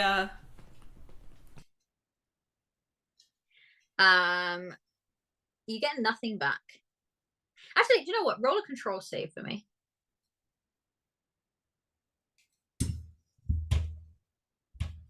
Okay. No. No. All right. I was like, gee, thanks for nothing. Something you I don't hear a know. little whisper in your ear that says, "You're welcome." Oh.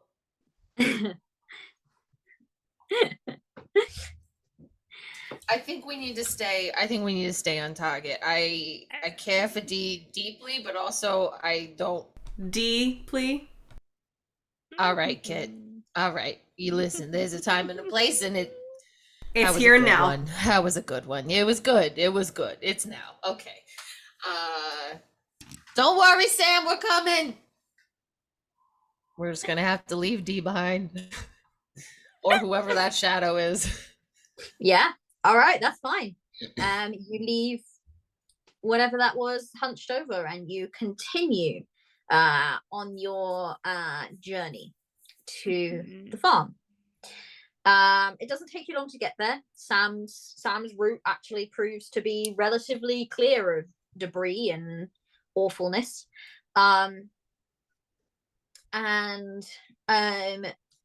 When you arrive and you pull up, you can immediately see what Sam means. First of all, there is fields nearby to the farm. It's kind of mainly wheat and blueberry. They look sickly. That's the best way of describing them. The plants are not good. They're not growing well. Everything looks like it's supposed to.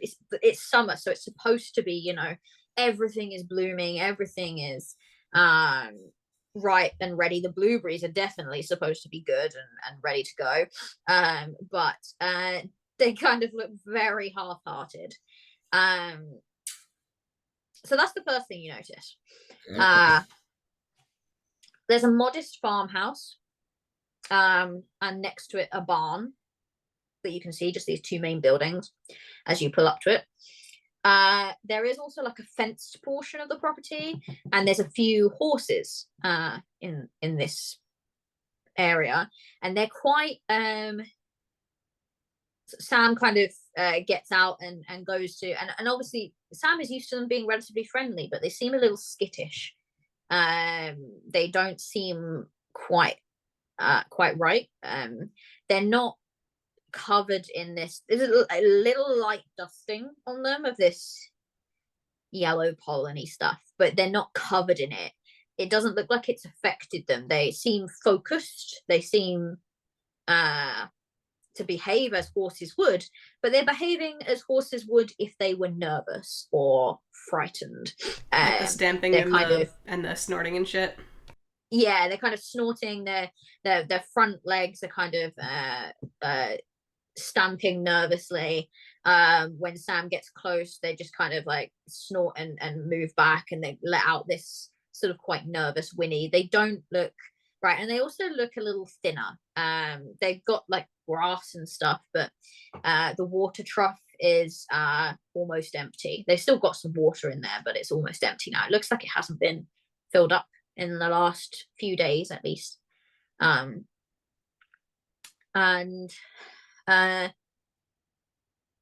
Yeah, so you can tell, I mean, obviously what you know about it, the Hines family farm is it fell upon JJ. He was relatively young, considering it was owned and being managed by his father, who was kind of leading it into very much prosperity.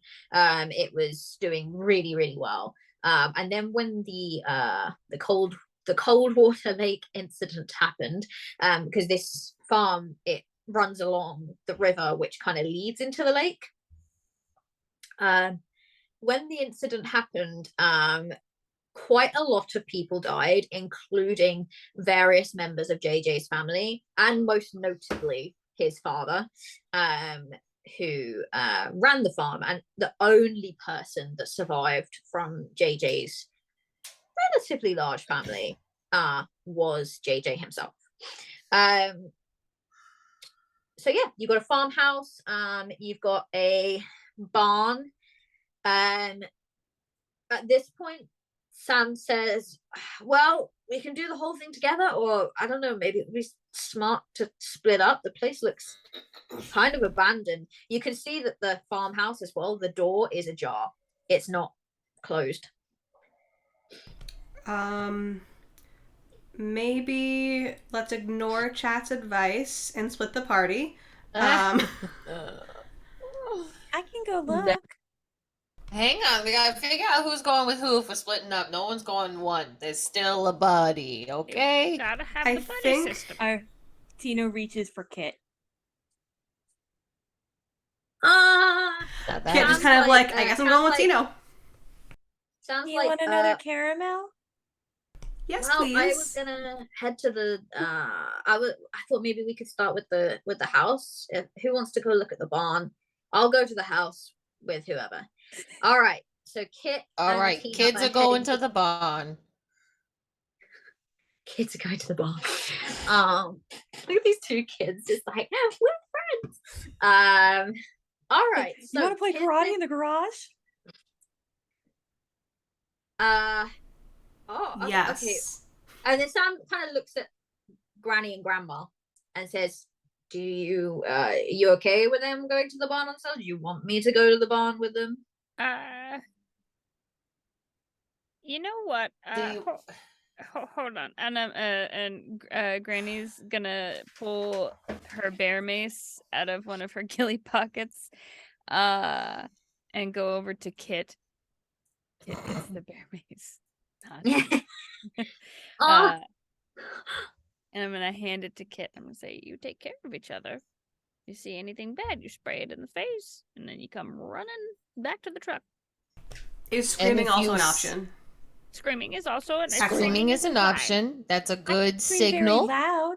Yeah, Mhm, good signal. And I swear to any whatever gods, if you see someone get bit in their throat, Run you the run opposite the direction! opposite direction. Do you understand me? But what if it's Tino? Because, like, Tino's... Oh, Well, so, scream really loud and try to sounds like- fight the. why would it make any difference? I mean, Tino, do you think you could live if someone bit you in the throat? Listen, Let's none of not us know find out. anything's possible. Let's but we not don't find need out. to find out. I mean, I can do this, and I summon chamomile tea for Auntie. Here Great. you go. Oh, thanks. And If anyone here gets bit in the throat, I'm gonna assume dead. I'm sorry. solid. No, All that right. is solid. No, it's fair. It's Yeah. fair. It's fair. There you go. All right, so Tino and I are going to go to the barn, and we will Granny's- howl if anything goes wrong. And Granny's and Sam are gonna head up to the house then. The house, yeah. Yeah. I believe. All right. Cool. Shall we start with the barn and then we'll go to the house? So Kit and Tino, you start to walk towards the barn. It is a very like faded red outbuilding. There's a kind of like a rusted winch for the hayloft that kind of creaks in the breeze. As you get a bit closer, you can see inside. The door itself, like the door is open as well, and you can see no, my apologies, it's not, it's locked. There's this kind of like this kind of chain around the padlock, Um, An idea, and I wait. looked at Kit. I have an idea. The uh, doctors made me well, summon all kinds of things. And Ooh. she summons a ceramic mug, and in it is very, very caustic acid. Wait. cool. The thing is, because that's going to cost you a magic to do that. Okay. What I was about to describe is that Kit, as you approach and you see this lock, your eyes narrow in on this lock. Your pocket feels suddenly very warm, and you hear in your ear, it needs a key. I look up and I'm like, no shit, voices. Ghosties. Um, I would like to but pull the- out my rusted set of keys and flip through them to see if any of them seem like they might fit. And if none of them seem and if it's not obvious, I will simply try them one by one. Okay, no, you can do you know what, look at the let's roll a control to see how quickly you can come across, because it'll take a little time if not. But meanwhile, Tino is kind of holding this jug like, am I what are we waiting for? Kit's just like, hang on, let me find my keys. Okay. She just takes a sip That's from a the mug. 13, so it takes a minute. Did you just say she takes a sip? Yep. A minute. Oh. This is okay. No, so 13, and what's your control? It's a 10. A 10. No, you will find the key, because it is on there. But it takes a little while. There's a few different keys on your ring that could fit this. And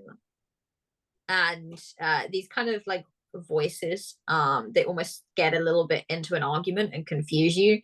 One of them is like, is that one? And then as you go to like get it, someone's like, a different voice says, no, the other one. And then you're kind of like, what the shit? Tino just hears Kit trying- go, shut up! What did I didn't do anything? No, not you. No, you're being lovely. It's the ghosts.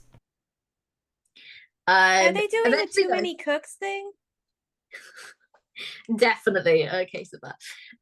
Eventually though, you come across the key and you insert it into the lock and it fits, and it opens. And you make your way into the barn. Inside there are a dozen empty stalls. All of the gates are swung open. Some of the gates do appear to be damaged, kind of as if they've been forcefully opened. Like a couple of them look like they've been like repeatedly banged at. From the inside is something that I think that you will find most notable. The stalls that have been forcibly opened look like they have been opened from the inside. But there seems to be, other than the horses outside, no sign of any animals.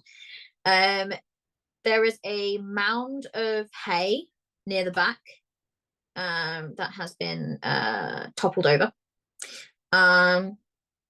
And yeah, so you kind of go in, you can see that the gates are open, you can see that there's this mound and it's fallen. But other than that, looks like a normal barn. Can I check the loft and ask Tino, hey Tino, can you check and see if there's any kind of basement or cellar here? Okay. And she just finishes the mug. And I'm gonna head to the loft to Alright. get an aerial view. Of the farm. Of like the barn. Okay, cool. I will allow just to see what you find, one of you to roll a control, but at advantage, so you go for the lower score, or both of you to roll individually. It's up to you.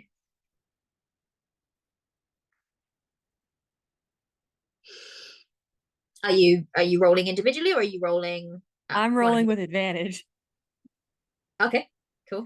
So, oh boy, that's a good roll for once. The highest one was a 7, and the lower one was a 6. Amazing. We love to see it. So yeah, you set to work. You spend a little bit of time looking around this barn. And Kit, you make your way up onto the hayloft to get a good look around. Tino, you spend a little bit of time, but it doesn't take you long before you head over to where this hay was. And you're kind of moving around through it just to see if there's anything, even if there's anything interesting. And from up where Kit, you're looking down, you can just see suddenly as a little bit of the hay gets moved out of the way, there's a where the floorboards meet is not quite right. And you kind of point it out to Tino, and then Tino moves the hay around it. There is a hatch that does seem to lead down to some kind of cellar or basement. A secret tunnel. Ooh, heck yes! secret As tunnel. the Avatar: The Last Airbender song plays in everyone's head. You're welcome. The ending is the important part. Let's be real here. For this game, the ending is the important part. I will climb down from the loft, kind of look at Tino, and be like, well, first, Kat, the genuine question, are barn basements normal? What an excellent question. Because that will inform whether or not I say, Tino, we should go and get Granny and Grandma, or okay, let's check it out. I think it's quite normal. I think it's quite normal to have a potentially a barn basement. Yeah. Okay, let's check it out. So the hatch needs to be lifted. It's a little heavy. It's not locked, but it is a little heavy. Who is gonna do the strength save to try to open it? It's probably not gonna be Kit. I know what Kit's strength score is. So Tina, you're gonna roll a strength save for me. Kit, are you going to assist?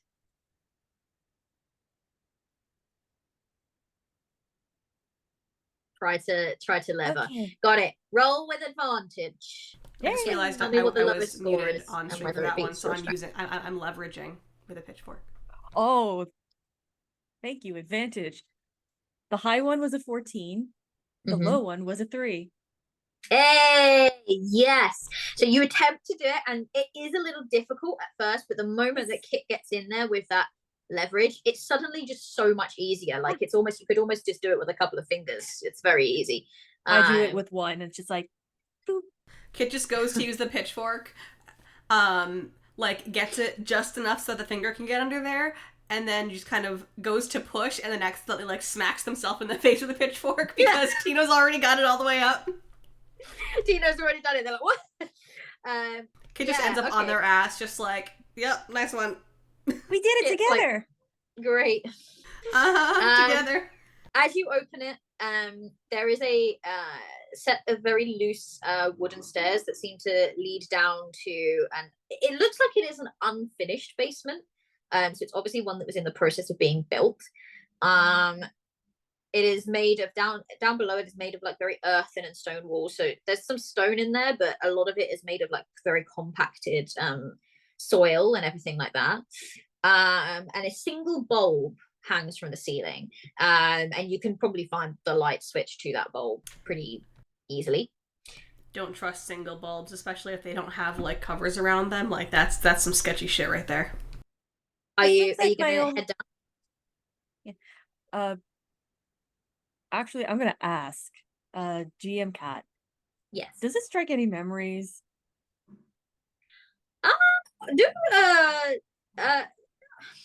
I would say do a control save for me. Okay.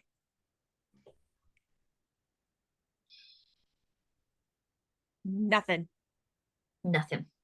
Got it.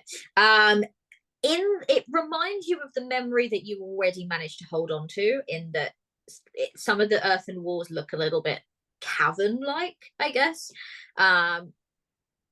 And I guess what would remind you is, are you heading down into this space to have a look properly? Yeah. Yes, and before I do that, I down pull out the there. flip phone and text the grannies. The one thing that you would if you're going to text them, you'll go to send the text, it will not go through. But you will head down. A lot of the walls, as you get down there and you get past the initial stairway, are covered in a sort of almost like fuzz. It's a sort of a black and blue moldiness to it.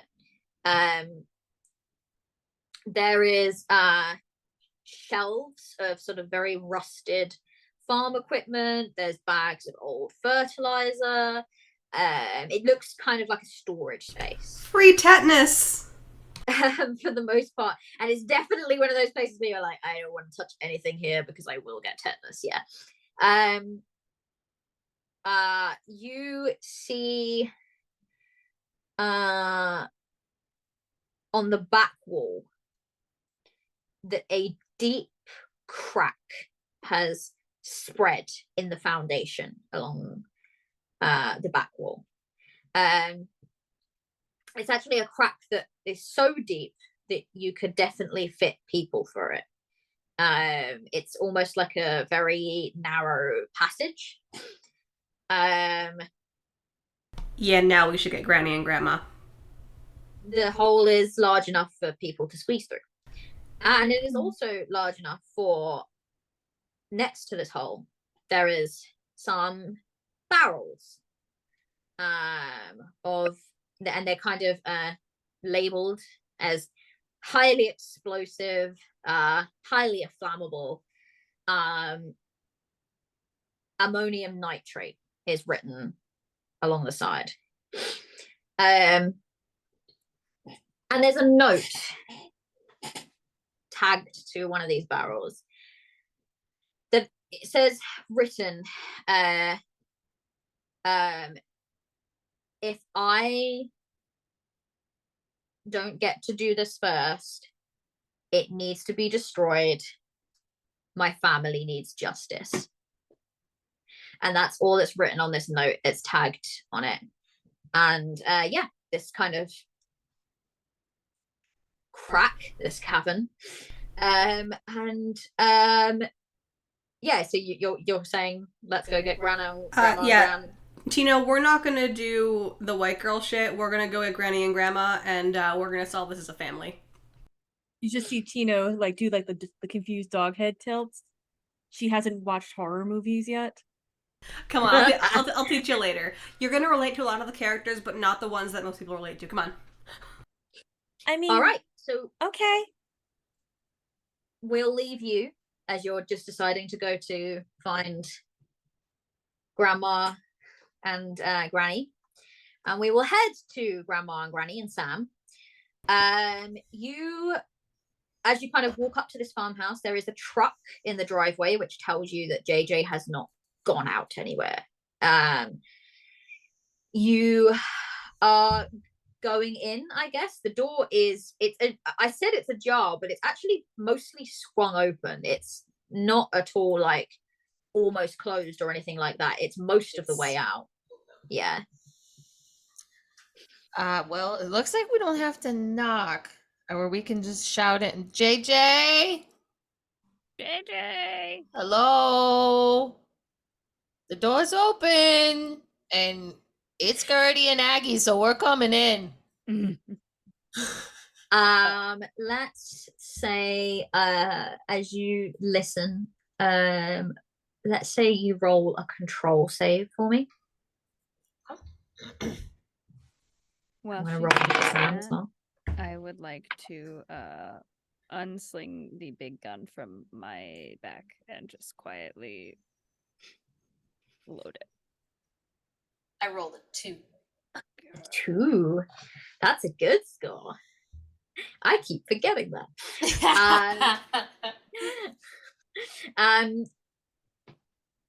You take a moment to listen, and at first there's nothing. There's no silence. It's an eerie, very eerie stillness to the place. And then you hear what sounds like a thump or a knock coming from upstairs. There's no sound other than that. It just sounds like movement, as it were. So it sounds like someone is in here. Okay, at that, Aggie's gonna pull out my hiking stick, and that's ready to go. We're ready. Nothing in this place. I hope you know that we're armed and we're coming in. The tiniest Sounds like- Bernie with the biggest hunting rifle. Threatening JJ? I don't know. He didn't respond. We're threatening someone. Sam, you saw Yeah. that bear. Okay, we're not playing Okay, but- games today. I've seen a thumb detached from its body. I'm over it, okay? I'm sorry, that was the most intense look. It's like we're not playing games. Sounds like, yeah, you're right. Pulls out like this. It's got a tranquilizer gun. Actually, Sam has, I love that. which could be useful. And you head in. Mm-hmm. So as you walk in, you kind of walk into this. The downstairs area is basically comprised of a kitchen and a dining room. And the dining room kind of is also like a living space, I guess. And as you kind of, are you exploring the downstairs or are you heading straight for the noise? I'm probably gonna head up towards the noise. Mm-hmm. Because I heard something up there, and I'm going. JJ might be in trouble, or JJ might be the trouble, but we're gonna figure Either it way, out. we're finding out. Okay, JJ. Coming for you. All right. Either for you or to save you. We don't know yet. Are you trying to go up quietly? We've already screamed into the house, so I'm gonna go with Aggie doesn't give a shit. Yeah. Yeah. Okay. You start to clump your way up those very creaky I'm wooden using my stairs. hiking stick. Screaming, JJ! At the top of your JJ, voice. you up here? You know, we've just cut away from Tino and Kit going, we ain't doing that white girl shit. And then we And go straight to Grandma Aggie, like, hello? You just hear the Curb Your Enthusiasm start to play. Oh man. If you're Okay. gonna kill us, do it quickly.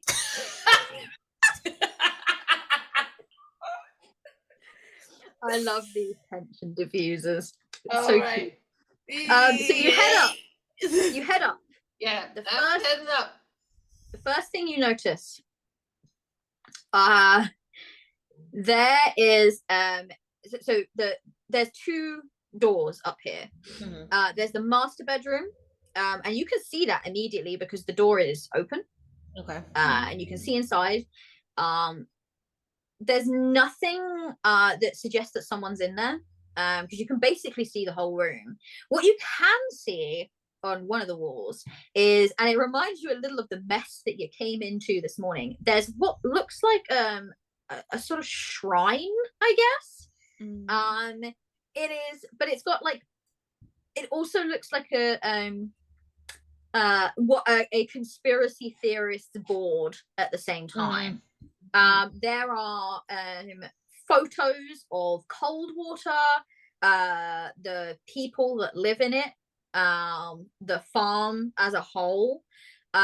You can see there's like little flower arrangements and stuff, and there's little photos of what seems to be JJ's family members that tragically died. And you know, the picture of his father is front and center, and there's like a few flower arrangements around that. It's clearly meant a lot. And there's the program from the memorial service, and it's not too far away from you, so you can see, just like, it's the way that it's positioned is it's open, so you can see where, you know, because you were at that memorial service, there was a list written in it of the sort of the 23 names of people that passed away. There were an additional 20 or so people that went missing at the same time, and they have, it looks like there's a good list of names that you would probably approximately guess to be that many handwritten into the shrine. So or into this program. So that kind of, I guess, would give you the feeling that JJ has written those names in with the idea that like they're gone, and this also is for them. So about 43 people in JJ's mind died as a result of that cold water lake incident. Wow, That's like half a the lot of population people down. on there. And you kind of get to the top of the stairs and you're kind of having a look at that. The other room is shut. Suspicious. all right, ladies. You hear another bang come from that room as you're kind of clumping your way up the stairs. Hear another bang. It's a loud one. It sounds like the sound of like furniture being very much like knocked around. And you are, not really sure what's in there. But because you're making such a noise, what you hear surprises you. You hear the very agitated cluck of chickens. What in heaven's name is happening right now? You've got to the count of 3 to open the door and show your face.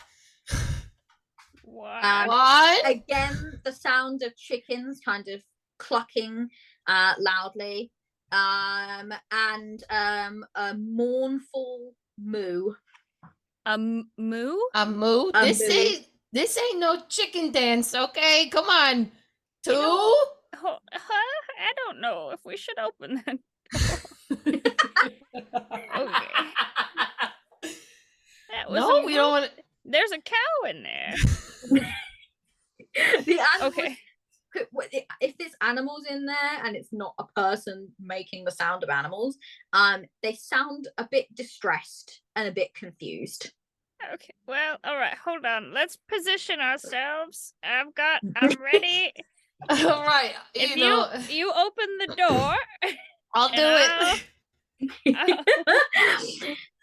stand out of the way. Oh my god, I love these grandmas so fucking much. If the door is open, like if it's unlocked, Aggie's simply opening the door. If it's locked, she's kicking that bitch in.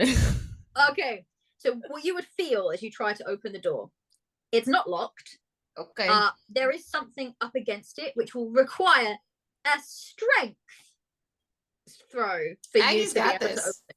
Yeah, You go got it, on. Aggie. Let's All right. Let's do it. Okay. Please roll low. Oh my god, I rolled a 16, which is what my strength is. Does that count or no? It does. So it is a success. It's not a high success, but it's a success.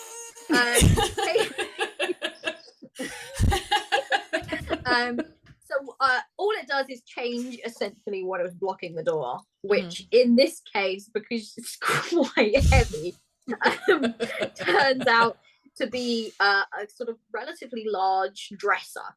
And actually it's an amazing feat of strength, I think, from Aggie, that's managed to move this dresser out the way. You open the door. It kind of like, it's one of those things where it's like big push, you can feel it slightly giving, and then boom, and it gives. And you go ahead, open the door. Okay, what were you gonna say? No, I just wasn't sure if I was about to fall over because of the door. Like me pushing so hard. Well, actually, do you know what? Because you rolled a 16. Yeah, that's what make it. It's gonna be a dex save though, which is terrible. But can I just? Yeah, so bad. I fall so bad. Okay, but I do need you to know that I've been kind of looking at your strengths and dex saves that you rolled. you have succeeded on more dex saves than you have on strength saves, which is hysterical. Which is amazing. So it just goes to show that the numbers don't fucking matter, do they? All right, so you fall over. I eat shit as you open it onto your hands and knees. I'm gonna roll just a little bit of damage. Oh yeah, okay? that makes sense. Oh, totally. Yeah. It's a 3. What's your hit points? 4. 4. So your hit points go down to 1 out of 4. Okay. And this is quite important for this next bit. In previous moments, I've said, oh, but you know, the hit points like refill themselves back up because you need to take a moment. That's all. You just need to take a moment to yourself and they refill themselves back up. However, you get down on your hands and knees and you slowly look up at the room. And Gertie, you've got your gun trained. And what you see is that the Hines family cow, goat, and 3 chickens do not say what you're have about become to say. a No. single son of a mass of flesh, fungal growth, and mycelia. They are. I now understand. Little alchemist them. Wretched creature. I now understand why the moo was mournful. And yeah, I'm not going to go into describing it in too much detail for lots of reasons, but they are one being, and what they are in the process of doing is essentially absorbing what is left of JJ into that amalgamation, as it were. But as the door bursts open and you look into it,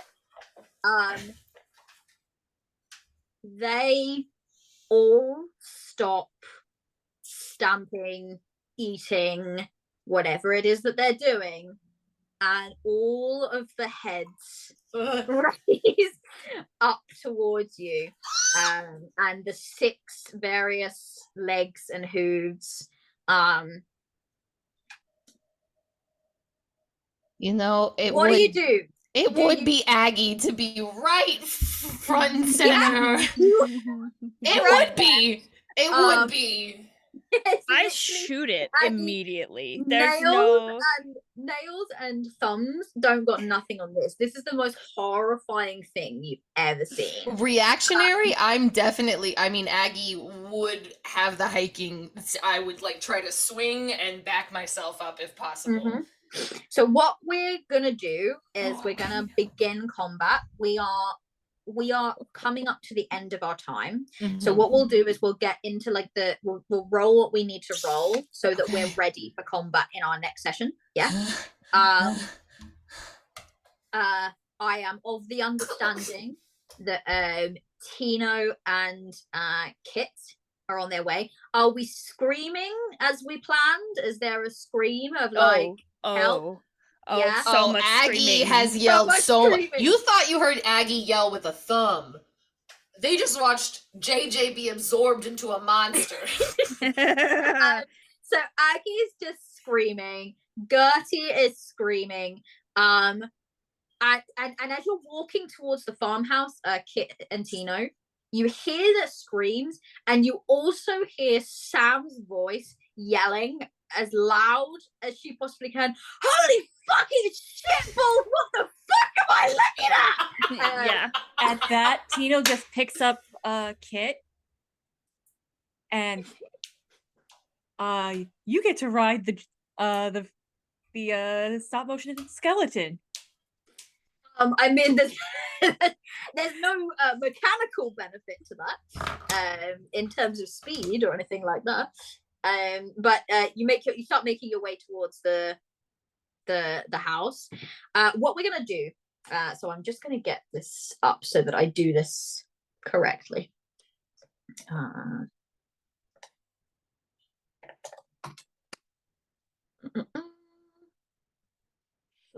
Amalgamation. Okay, so what I want is because you did not surprise the enemy, so it does have a rule for if you surprise the enemy. You did not surprise them. JJ, you went here.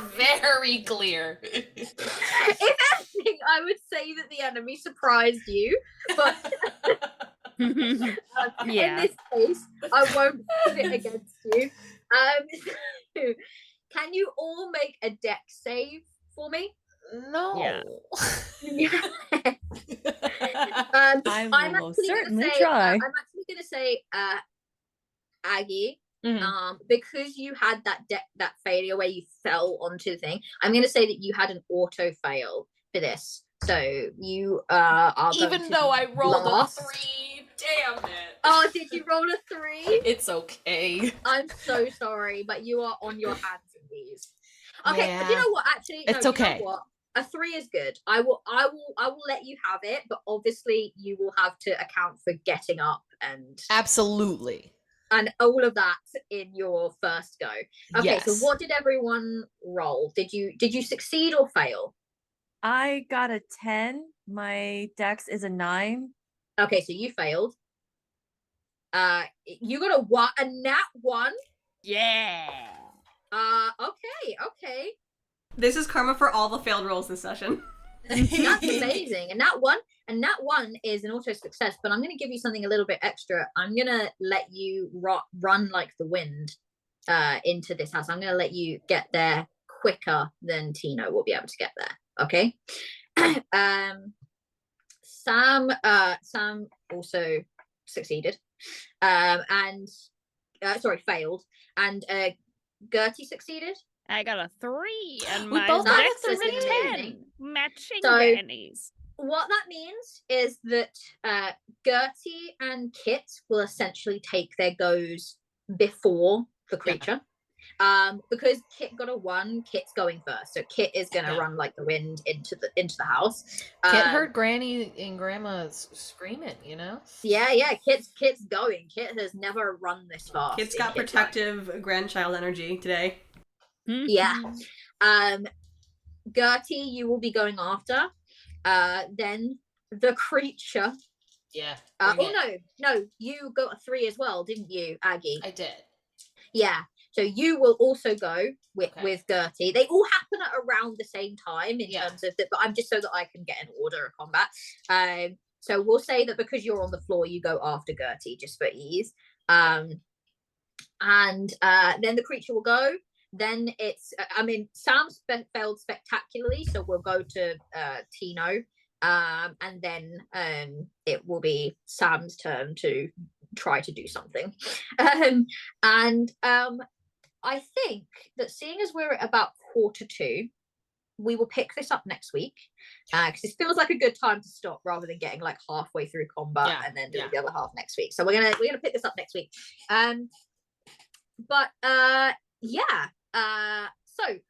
Let's go. Well, first of all, you only have until we finish this stream to enter, a bit before that actually, to enter for our giveaway if you haven't already.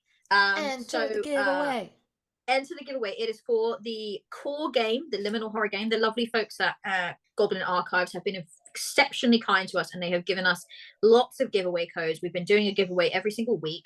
And this one is for this module that we are playing right now. So it is for the Liminal Horror core rules, the core game, and this module, which is called the Bloom. And it will be the winner of the giveaway will win both. So just exclamation mark liminal, as it says in the sort of stream elements explanation there, and you will be in with a chance to win. So please enter our giveaway. You've got probably like the next 10 or so minutes, maybe even a little bit under that. What we will do now is we will go around one by one and introduce ourselves, and tell everyone where we can find us, what we are currently doing, if we have any messages that we want to get across. I will then introduce myself, and then I will give a couple of little Girls Run These Worlds announcements, because we've got some really exciting ones today. So exciting. And then we will draw the giveaway. So, cool. Let's start with, I'm gonna go backwards. Jenberb. Yeah, hello. Moo. Hello, friends. I have been Jenberb, your friendly local Thembo Kit. I can be found on Twitter at Jenberb as long as Twitter is still alive, as it slowly circles the drain. Other than that, I don't really have any other social set up yet because I'm an ADHD piece of shit that cannot remember to do anything important, let alone set up social medias. Everything's fine. Yep, that's me. I play things sometimes. Back to you, Kat. Me? Cool. Thanks for that, Jenberb. Next up, we're gonna go with Player Cat. Cat 2. Cat Alpha. No. I don't know. I need to come up with a better. I don't know. It's so hard. I get it. It's the hive mind of cats. Cat with the yowling cat. My other half, not really, but you know, I like that one. But it's okay. Excuse me. Okay. It's not my fault. Hi everybody, I'm Kat. You can find me on social media under Kat Alicia and or Katrina Alicia. We're making the transition over to Kat Alicia. Twitter, TikTok, Instagram, all those fun things. Obviously here every Sunday. It's so close to being over and I'm really sad. Also, if you follow me on Twitter, you will see me post about a Blood Island. It's called Blood Island. It's a Monster Hearts actual play that we're running that's based off of the reality show Love Island. It's basically monster dating / we all know monster fucking. You know, come on. That's what we're here for, right? Oh yes, all of us. Is that wait? Is this an indication of what your strategy is going forward for next week? Because I don't think it's gonna work. No, Aggie, no. Right now, it's not. Lab is not my type. Not happening. Not happening. No. Okay, perfect, lovely. Right. Anyway, but yeah, back you can you. Just follow me on all the socials. Eventually, I'll hopefully have some video of the panel I was just on for San Diego Comic-Con, and that's that. Oh, and I run a YouTube channel called Gallifrey Gals. That is my main source of work right now, and we react to fun things. But currently, it's shifted a little bit with the strike going on with WGA and SAG-AFTRA. Pay your people fair wages. Okay. Yes, we love that. We support that message. Absolutely. Next up, Pond. Oh, heck. Hi, it's me. I'm Pond. You can find me on social media as Pond Plays or Pond Plays Games. I am here every Sunday till it's over, and I'm sad. And you can find me every other Wednesday over on the Initiative Order playing a little baby goblin. And starting soon, you'll find me on Feywild and Out, doing some fun business there. Also, if you're going to Gen Con, come by the Modifius booth and say hi to me. I'm very excited to be there. So yeah, back to you in the studio, Kat. Thanks. Thanks, Pond. You're welcome, Kat. All right, and last but not least, let's go with Shears. 102.3 WBAB, giving you all the classic rock hits. Stay tuned for Getting the Lead Out after this. Hello, everyone. My name is Bloodthread Shears. I play Tino Miller, a potentially eldritch person, but total sweetheart. You can find my link tree in the chat because I go by many names. I am Legion. You can also find me on my website, differentdrumphotography.com. I am the founder and lead photographer, where I specialize in events, portraits, boudoir, casual boudoir, industry, headshots, cosplay, and I am going to be booking very quickly for my shoots. If you're in the tri-state area of New Jersey, New York, Connecticut, and certain areas of Pennsylvania, hit me up. I do travel. And also, October 21st, I will be dancing at Samira and the El Nojum Dancers event, Rocks and Roll, a belly dance show tribute to classic rock hits. and I am dancing 1, 2, 3 pieces, because I like pain, apparently. I also want to give a shout out to a friend of mine. Hello, Boogie. I am wearing the leggings right now that I have bought off of her. She's going to Fashion Week, so keep an eye out for her. I think that is everything I have. So we're gonna take the next caller. First caller, come on in. Back to you, Kat. In case you weren't clear, that's your cue, Kat. Hey, it's me, Kat. I'm the Law Mistress, otherwise known as Law Mistress 93 on pretty much all social medias, apart from Twitch. On Twitch, I am the Law Mistress. I just managed to not line that one up for some reason. So yeah, come and find me, especially on Twitter, where it's all burning down, but I'm still pretty active on there because it hasn't quite gone yet, and I'm clinging on for dear life. What am I doing? So obviously next week for this, we have our final episode, which is exceptionally sad. But also I'm excited about it. I'm excited for you all to see what is in store. And yeah, that was a really not comforting voice, was it? So yes, catch us next week at the same time for more Liminal Horror. And another giveaway, a mega bundle giveaway. On Thursdays, every other Thursday, I can be found on VA Redemption's channel. Normally I am playing a 1920s Walking Dead inspired Call of Cthulhu game, which is very like what would happen basically if you had Walking Dead zombies, but it was the 1920s instead. However, we are taking a small break for a one-shot. It's not Thursday coming, it's the Thursday after. Whatever date that is going to be. Alec will kill me. But it is for to play Alakazam's system that they are currently creating called Spliced, which is super fun. This one shot is going to be set in Rapture. I don't know if people are fans of BioShock, but it is set in Rapture from BioShock. I am going to be playing a very stiff upper lip archivist. Everything's going to be quite all right. Oh my god.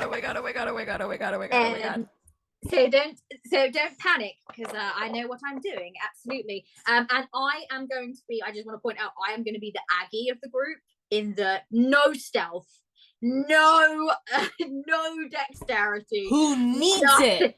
Who needs it? I am going to be there. You bloody idiot! Going in there, waving my stick around. Who needs it? Not us. Yeah, and but she does, because it's a smuggling run, you see. So it's gonna be fine, though. It's gonna be fine. It's gonna be absolutely fine, because yeah, it'll be fine. Yeah. So please come and join us for that, because Spliced is very exciting to me. BioShock related stuff is very exciting to me. And that will be on VA Redemption's channel. You will find me tweeting about it, and you will find Redemption tweeting about it, and probably Alec as well, because it's his system. Cool. What else am I doing? I'm working on a game. That's in progress. Argonaut. Space, sci-fi, Greek mythology.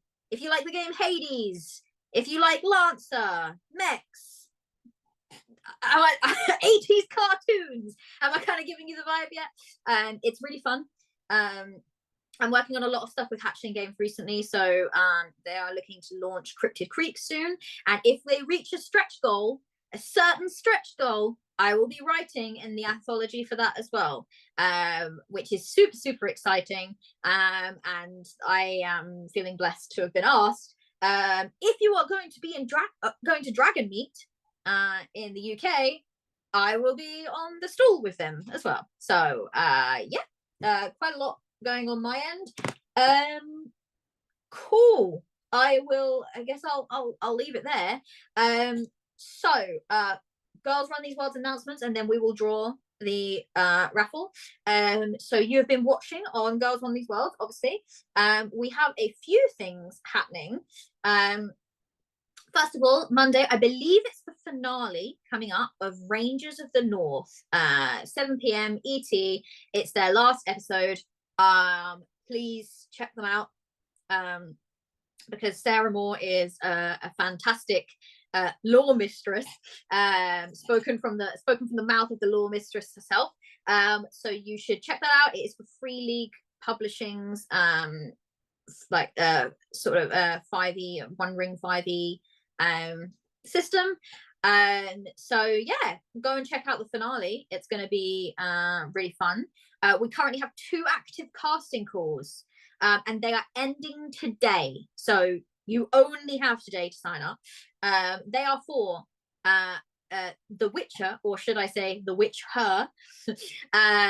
And you should absolutely join that one if the Witcher franchise is something that, if you love the games, if you love the TV show, any of that, then go and check out that casting call, because it's going to be amazing. The other casting call is for an awesome game called Upriver Downriver. I picked up a copy when I went to UKGE as one of the most beautiful physical games that I have seen for a long time. It is gorgeous, and it will be run and facilitated by the game designer. So that is big stuff. And so you should definitely check out the casting call for that. It's going to be absolutely insane. All right, let's draw then, shall we? Shall we draw this? We shall. Can I get a drum roll, please? It can be a metaphorical drum roll if you like. Drum roll. Drawing very shortly. In 3, 2, 1. Roll. Yeah, we've got. Oh, that's not what I meant to do. Roll. We've got the Billy Seguire. Hey! Congratulations! Yeah! A copy of Liminal Horror, the core game, and this module that we are playing right now, this sandbox module that you can use to play it. So well done, Billy. Congratulations. Next week when we do it, it will be for a big bundle that will have all of them. So it will have Liminal Horror, it will have Night at the Shelterwood Inn, it will have the Bureau, it will have the Mall, and it will have the Bloom. So that's 5 whole things that you can win. So definitely come and check out the finale. Even if you don't care about what happens to the characters, enter for the competition, everyone. That's why I'm here. Please care about the characters. Okay. You would say that about Tina? We will be raiding Mindari again, because we love Mindari.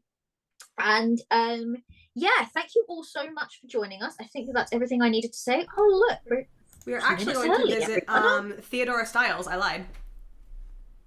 Huh? Theodora Styles. Oh, is that what we're raiding into? Yep. Mm-hmm. Okay, Theodore Styles, not Mandari. I apologize. That was my mistake. We will be raiding into Theodore Styles. Please stick around and support fellow streamers. And yeah, thank you so much for joining us. We see a lot of people that repeat come every week, as well as new people. So we really, really appreciate your support, and we really appreciate the input that you have in chat, because it's always a very active chat, and I absolutely love that about this game. Cool. Catch you soon. Bye. Bye.